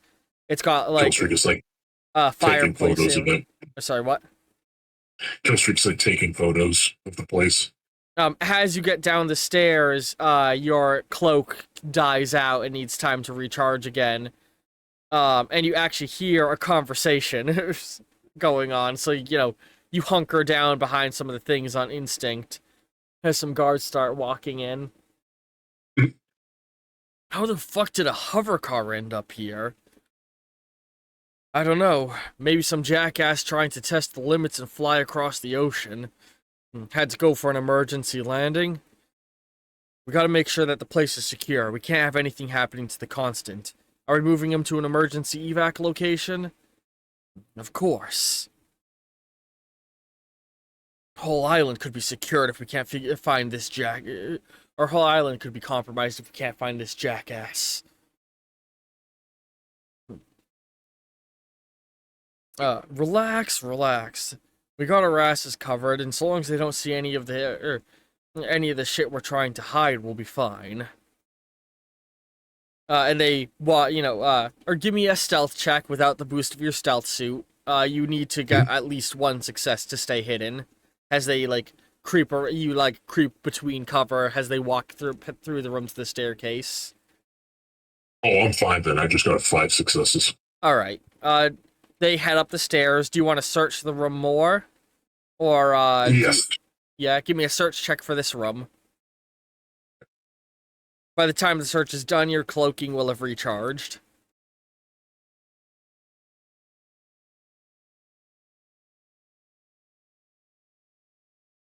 Ooh. I got 2 bursts, which means I got 7 successes. Searching the room, this room you realize a lot of these books are old antique books. A lot of them are first edition original manuscripts of famous literature. We're talking some of these books are as old as the 15th, 16th century. All tucked onto these shelves, being very carefully preserved. Even the wine bottle that sits by the fireplace unopened, you look at it and it's an almost it is a old vintage, as old as wine has been being bottled and labeled is the date on it, pretty much. And as you, but outside that, you don't find a whole lot of super helpful stuff, except for a key that you're able to pick up. And then you hear guys coming down the stairs. There's a door south leading out of this room, or you could always just try and do a stealth check and hide, or you could cloak. Or you could, confront the security guards. I'm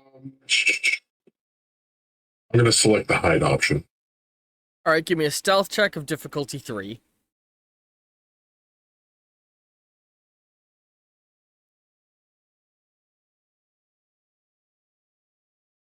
I got 4 successes on that. So you hunker down, hide behind some stuff as the guards start going down. You hear one of them, "We need to sweep the whole facility. We can't find whoever took the car. They've already slipped past us." And some of them go out, and you realize a couple of them stay in this room to start searching this room. That's gonna make this hard. You can either cloak or do another stealth check of level 5 difficulty. And as they are searching, one of them says, "We need to get the Constant somewhere where we can get him off island right away in an emergency." God damn. And Jack is like, "Hang on, the Constant. I've heard that before. Providence members talk about him like some sort of boogeyman. That must be someone important here on the island." Constantine? No, the Constant. Oh, Constant. Killstreak Killstreak uses stealth mode to kind of do some last minute searching. Give me a stealth check, just don't get a -1 and the guys won't spot you. I got a 2. Got a 2? I got 2 successes. Nice. Words. So I'm just looking at some stuff.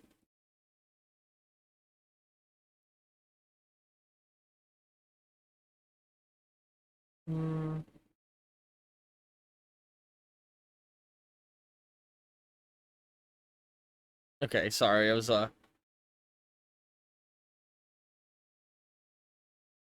Oh, I just realized I'm not playing any kind of like stealth music. Give me a moment.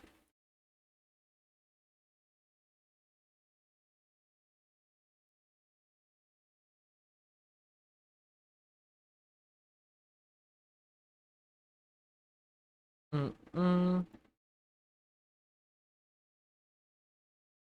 There we go. Now I got some music playing. Hang on.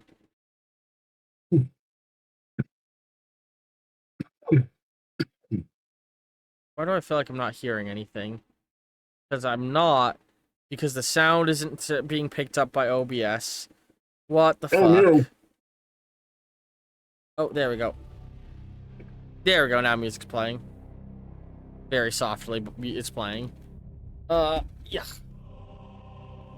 But yeah, they start searching this room, and you are able to stay cloaked, but if you stay here much longer, your cloak will shut down, and they'll likely spot you. So, hang on. I think it's Do you want around to go this up point the that stairs or leave this room? he's going to go up the stairs and start making his way back towards the hover car. Alright. You go up the stairs, as you hit at the top of the stairs, the cloak starts to fail again, and there's, a guard in the office right now. You can try and sneak by him with a level, 6 challenge, because there's not much cover in this room. Or you can try and, you know, just, like, attack him to try and get out and knock him out before he notices you, which would be a level 3 challenge. I was going to say, I want Killstreak to try to, like, take this guy out stealthily, but, like, by tossing, something at the guy to knock him out. There is a cannonball sitting on the shelf right nearby you, so you can pick that up and huck it at the back of his head. I'm gonna say it's a level 2 challenge. Yes. Alright, here we go. Common ass goo and easy to knock him out. Yes, let's go. I got 5 successes. It's a critical success. You pick up the... As soon as your cloak fails, like, before he could even have a chance to notice you, you huck a cannonball at his head. Just hard enough to knock him out, but not kill him. And he hits the ground like a sack of potatoes. Killstreak just kind of, like, drags him into a corner and just makes it look like he was sleeping on the job. You then slip into the balcony, go up, and as you're peeking around the corner, your stealth suit is recharged so you can use it. There's a bunch of guys around your hovercraft, like, you know, looking inside of it, and, you know, it's, there's 5 guys up here right now, and most of them are looking outside of the building, peeking over the edges, like, being like, you know, a clear thought of, like, where the fuck did this guy go? You see one of them, he's like sitting there with a device. It looks like this thing was reported stolen from the Incognito Corporation a week ago. That's weird. How did it end up all the way out here? It's concerning. I feel like we're definitely compromised. They're gonna make us move the entirety of the operations to another location. What other location do they have for all this? I mean, we have ancient artifacts and alien technology. There's not exactly a lot of places you can hide stuff like that. Wait, did you say alien technology when they pops their head up?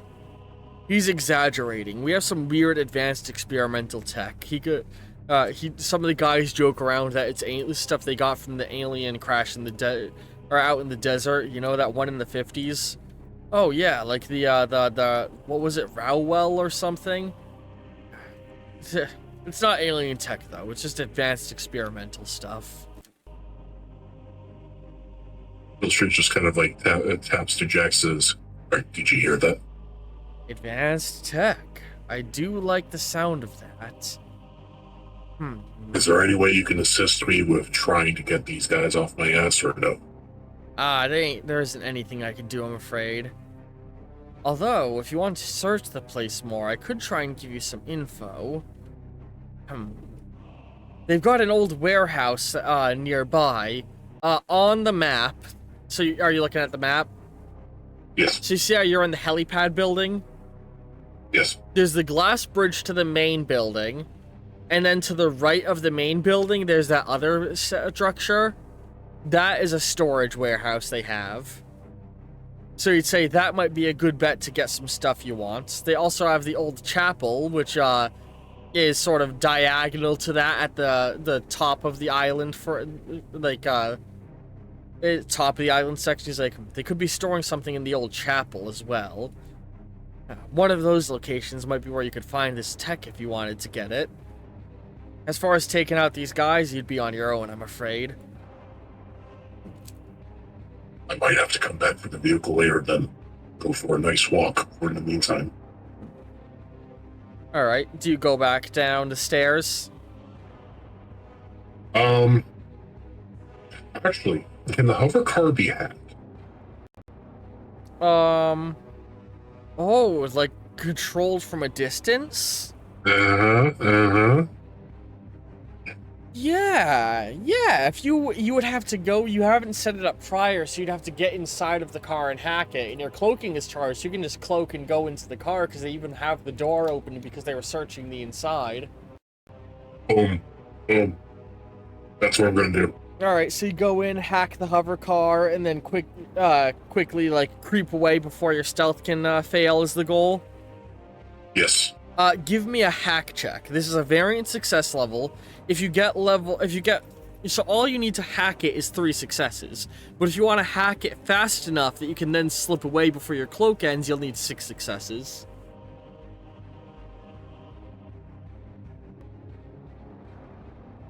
Oh, my candle went out again.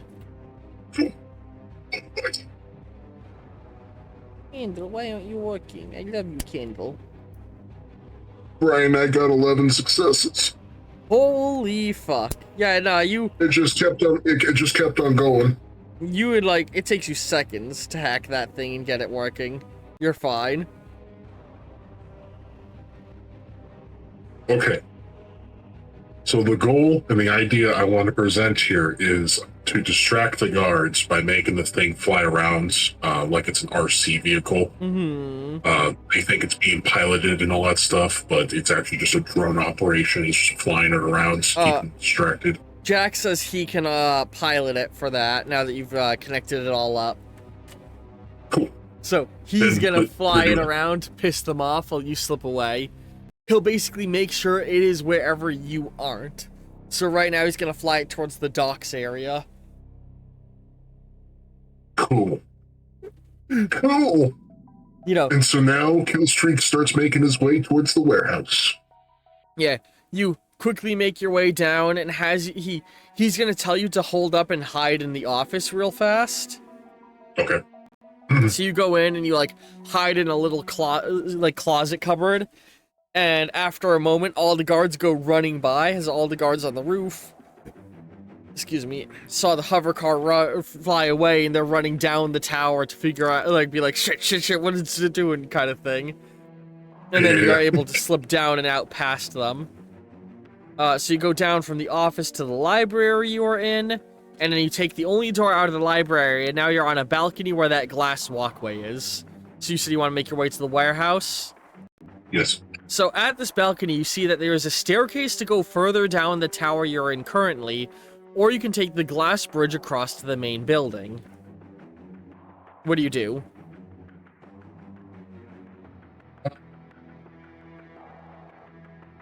Okay, go across the glass bridge.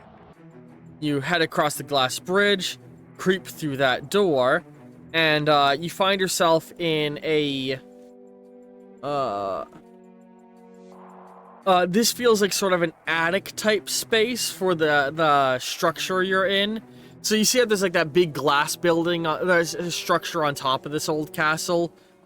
You are still well below that glass room. You'd have to go up to reach that if you wanted to go there, just for context of height.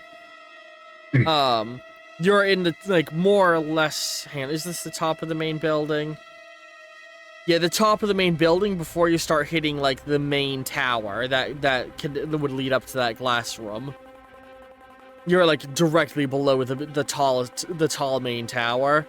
And it looks like there's just, like, a bunch of storage going on here. the initial room you enter, you can go, hang on, I'm trying to...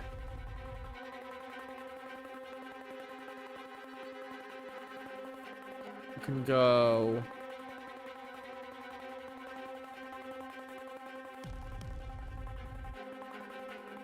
You can go east to go down a set of stairs. You can go west into what looks like, or through a closed door. There's also a staircase going up east, a door to the east, and then two doors to the south.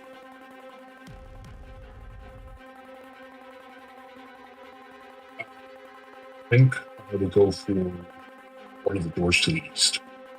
You go through the one door that goes east and you find yourself on a balcony. There's not really much you can do from here looking around. Unless you wanted to try and, like, scale the walls of the building, but... The warehouse is west, I should say. West, okay. Do you want to go back and take the west door? Yeah, do the west door. You go through a narrow hallway. At the end of it is another door going west again, and you find yourself on a balcony.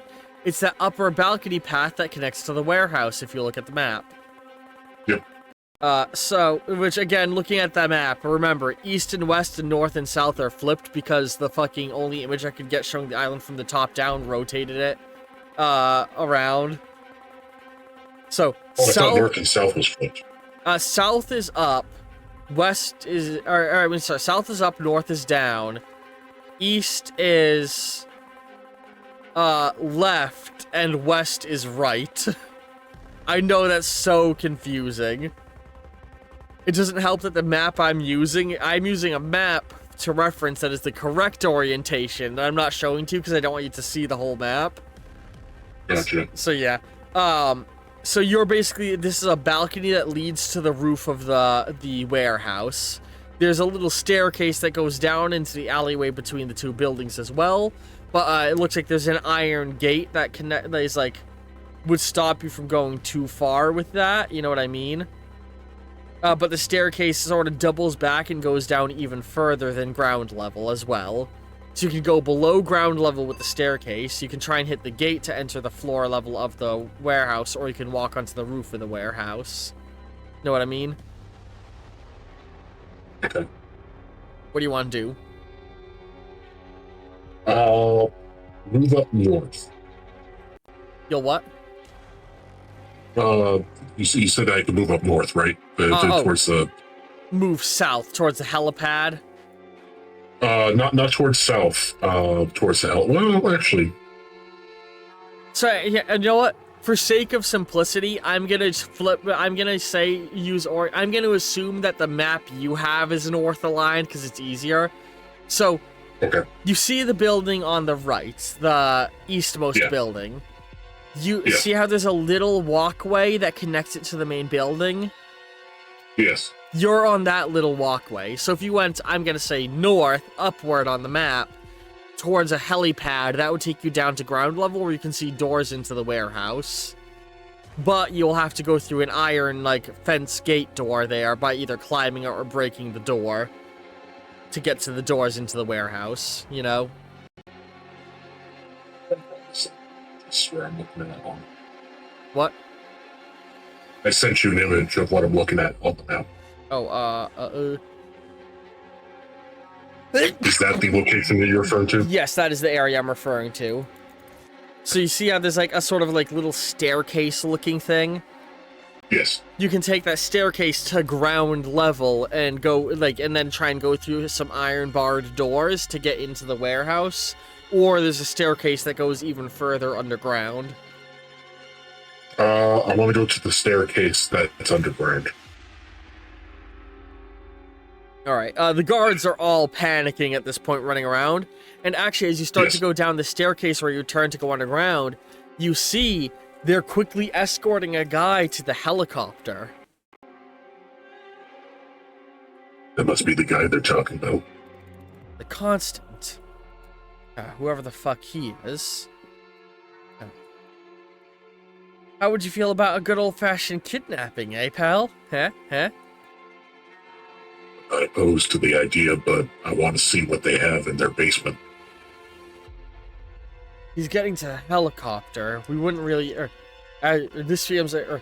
I feel like we're not going to be able to have our cake and eat it too. Basically, at this moment, you have to choose, do you want to go and kidnap the Constant, or do you want to go after, pursue the supposed technology they have? Because you would not be able to do both. He sighs to himself. He's like, damn it. I think the technology might be the priority for now. We can always come back for him later. You go down the staircase to a lower level, and you see how, like, south of the walkway you were on, there's sort of a little, like, platform-type space? Yes? Like, where it's the island. You are looking at that, so you are now under the walkway, and it just this area is an open hallway leading to an area where there's a little wishing well and partially maintained garden. Is what you're stood in. And looking around, there's a couple of gardeners here gardening who haven't noticed you yet. There's a door back into the main building on the far right. And you think you can make out where there'd be a back door into the warehouse on the left. Either one going to will either need a stealth check or a burn of your cloak. Gotcha. That's the location, by the way, you mean, right? Let me look. Yes.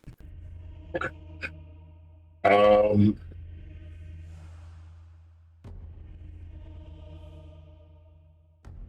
gonna use my cloak.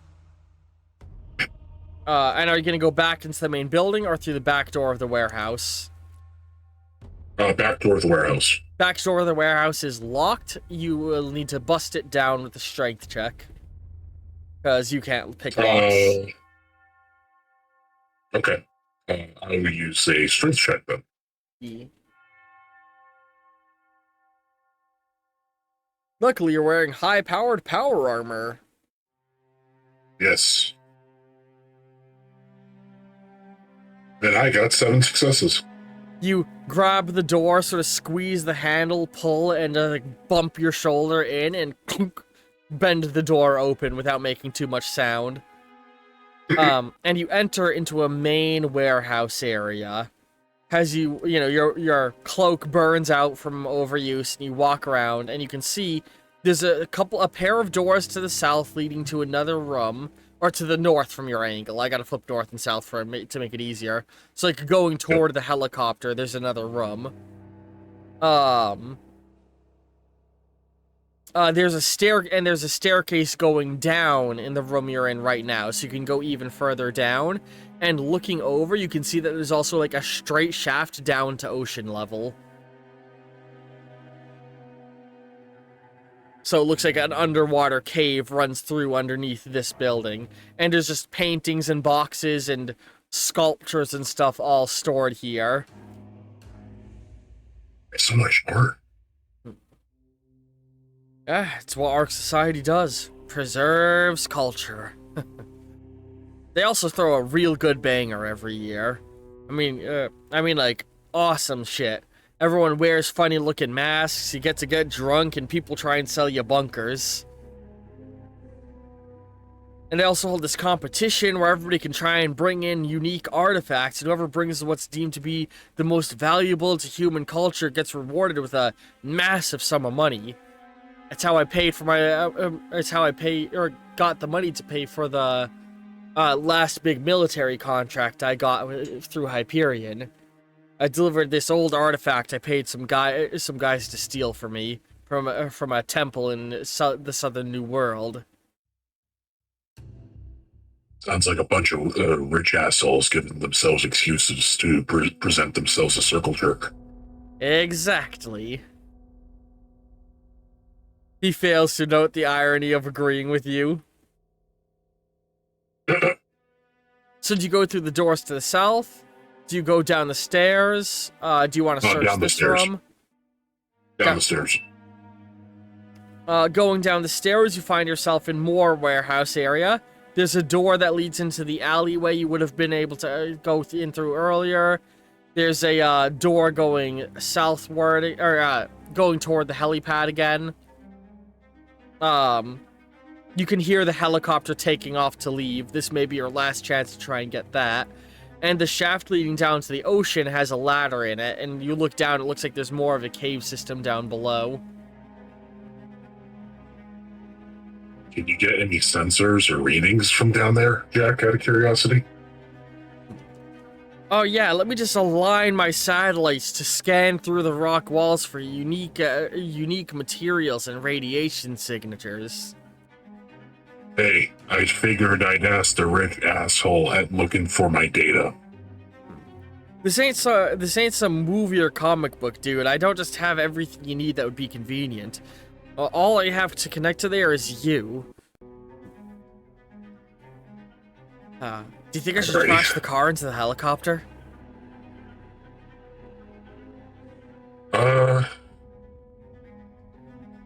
He's like debating on it, really thinking about the situation.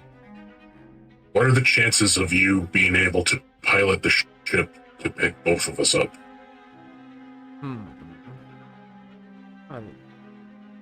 Probably could do that.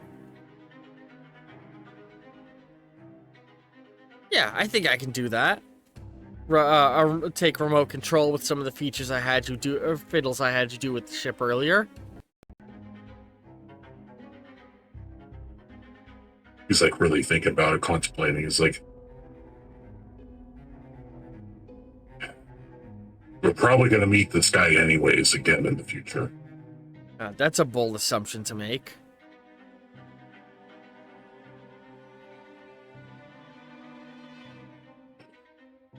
He's like, kind of is. Damn. Alright, fine, we'll go after this guy. He stops his search for the advanced tech, and he's gonna start going after this guy. Alright, so you're gonna, like, burst through the warehouse to the helipad? Yeah. You burst through one door, burst through the other, and you can see the helipad's getting ready to take off. Immediately, a bunch of guards will turn and look at you like, oh, fuck. And I will need an athletics... Or actually, your cloak is ready to be activated again if you want to do that. Yes, he's gonna use the cloak. So they'll see the doors burst open and be like, what the hell? And I'll need an athletics check to see if you can get to the helicopter as it's taking off. Difficulty 4. Hey, I got a 6. Nice. You run for the helipad, some of the guys look at the door like, what the fuck? And you, like, bump one of them, knocking him over, and he's like, what? Like, confused because something invisible knocked him over, and you leap, grab the little, like, landing rung of the helicopter as it's taking off, causing the whole thing to shake a little. And you start to climb up, and as you do, the cloak fails, and they're all like, shit, there's someone on the helicopter! And the helicopter continues taking off as you are climbing on, hanging from it. And you can see a couple of guards immediately, like, open the door, hang out, aiming guns at you to shoot at you. How do you react? Like, starts yanking them out. Alright, give me a strength check, difficulty 4.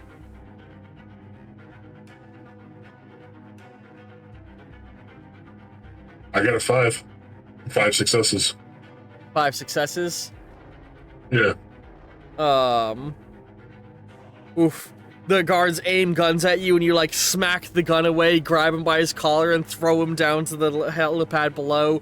Pull yourself up as the other guy's getting ready, grab his ankle, pull it out from under him, causing him to trip and fall. Hang on. And you see a guy there, like, look up with, like, a look of, like, oh, fucking shit. It's just a man in, like, a nice, like, off purple suit with a little Providence pin on him. He looks at you. You are making a grievous mistake. No. That's what you made. And that's why I'm here. He squints his eyes at you. Hovercar coming in fast! And the hovercar is, like, coming in under the helicopter so you can, you know, in theory, like, grab him and jump down. Yep. The hover car comes flying over, and give me an athletics check to grab this old man.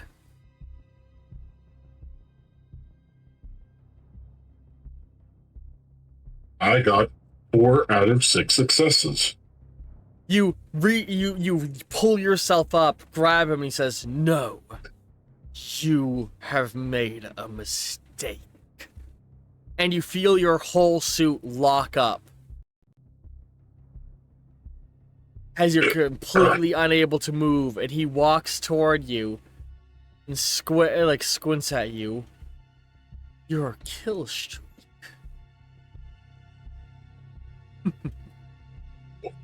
What are you doing? Do you really think they would pick somebody without powers to be in a position as important as mine? You feel parts of the suit start to like collapse in and squeeze parts of your body, making it hard for you to move underneath.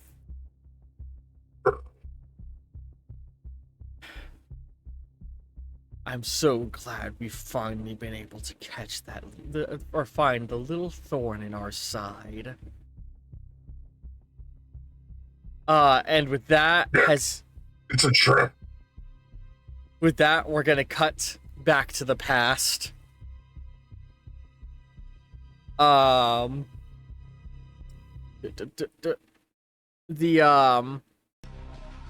Tiberius is walking back and forth in front of all of the soldiers. Half the people it's divided into 2 groups. Congratulations to those who have succeeded within the mission. You have all proven that you will be incredible assets to this to the military. As for the rest of you, I expect better in the future. Not only will you be cleaning the barracks for the next week, but you will be running double exercises and engaging in virtual training scenarios until you can prove your competence. I will repeat what I said at the beginning of this training. This is the moment that will make all of you men. We cut footage of the modern day. You're being floated. You are floating through the air, being brought into a room inside of the castle. On display is all sorts of like artifacts and treasures of different nations and nationalities hung up for show. We cut back to the past again. This is how boys become men. But not just how that. This is where men become heroes. And we cut back to the modern day, where you're basically being put on a display stand for armor. You can stay here until I'm able to speak with the rest of Providence. We'll find use for you yet, Killstreak. And that is the end of the first session of Killstreak.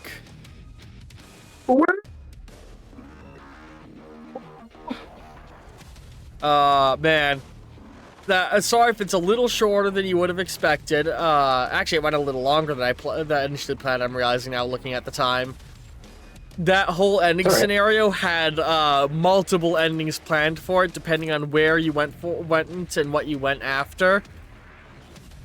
Right. But now, you know. But I was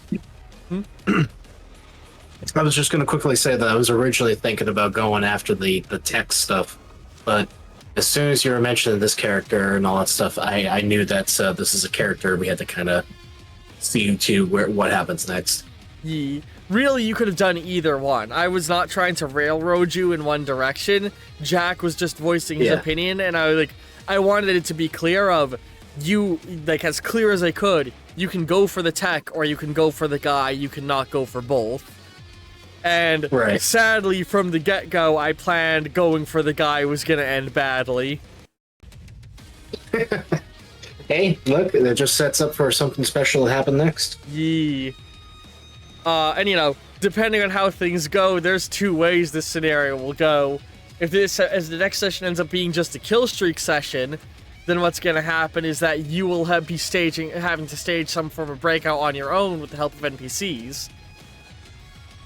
If we can do a hero session with the right players involved, then instead this could be Jack reaching out to a group of heroes to break you out. And Hey. as a quick note for people watching the Killstreak series, I'm going to be putting this in as the first episode of Killstreak the series. Killstreak has already appeared in episodes of Hero Infinite, and you can go and try and find and watch those on your own. But going forward, any episodes of Hero Infinite that are relevant to Killstreak the character will go in both the Killstreak playthrough and the Hero Infinite playlist. So keep an eye out for that. So if you only want to focus on the story of Killstreak, start here, go forward. Episodes of Hero Infinite appeared in before this, just view as bonus content. But yeah. Hope everybody's enjoyed this episode. Check out the Hero Infinite series. I call that the mother series of this because this is a spin-off of that. Thank you very much to Atomic Squid for facilitating this. The only reason that this exclusive series is going on is because he is in fact paying me to be a DM. And so this is an exclusive campaign, and he was willing to have it be recorded and be part of the Hero Infinite canon, which is very exciting. So, you know, Yes. everybody give love to him, show much appreciation. And, yeah. And cards will be appearing in a moment. Love all you very much, and ta-ta for now. Buh. Do you have anything to say to the audience before we end the recording? Just give this man your money. Give this man your money. He's a good DM. He knows what he's doing. Just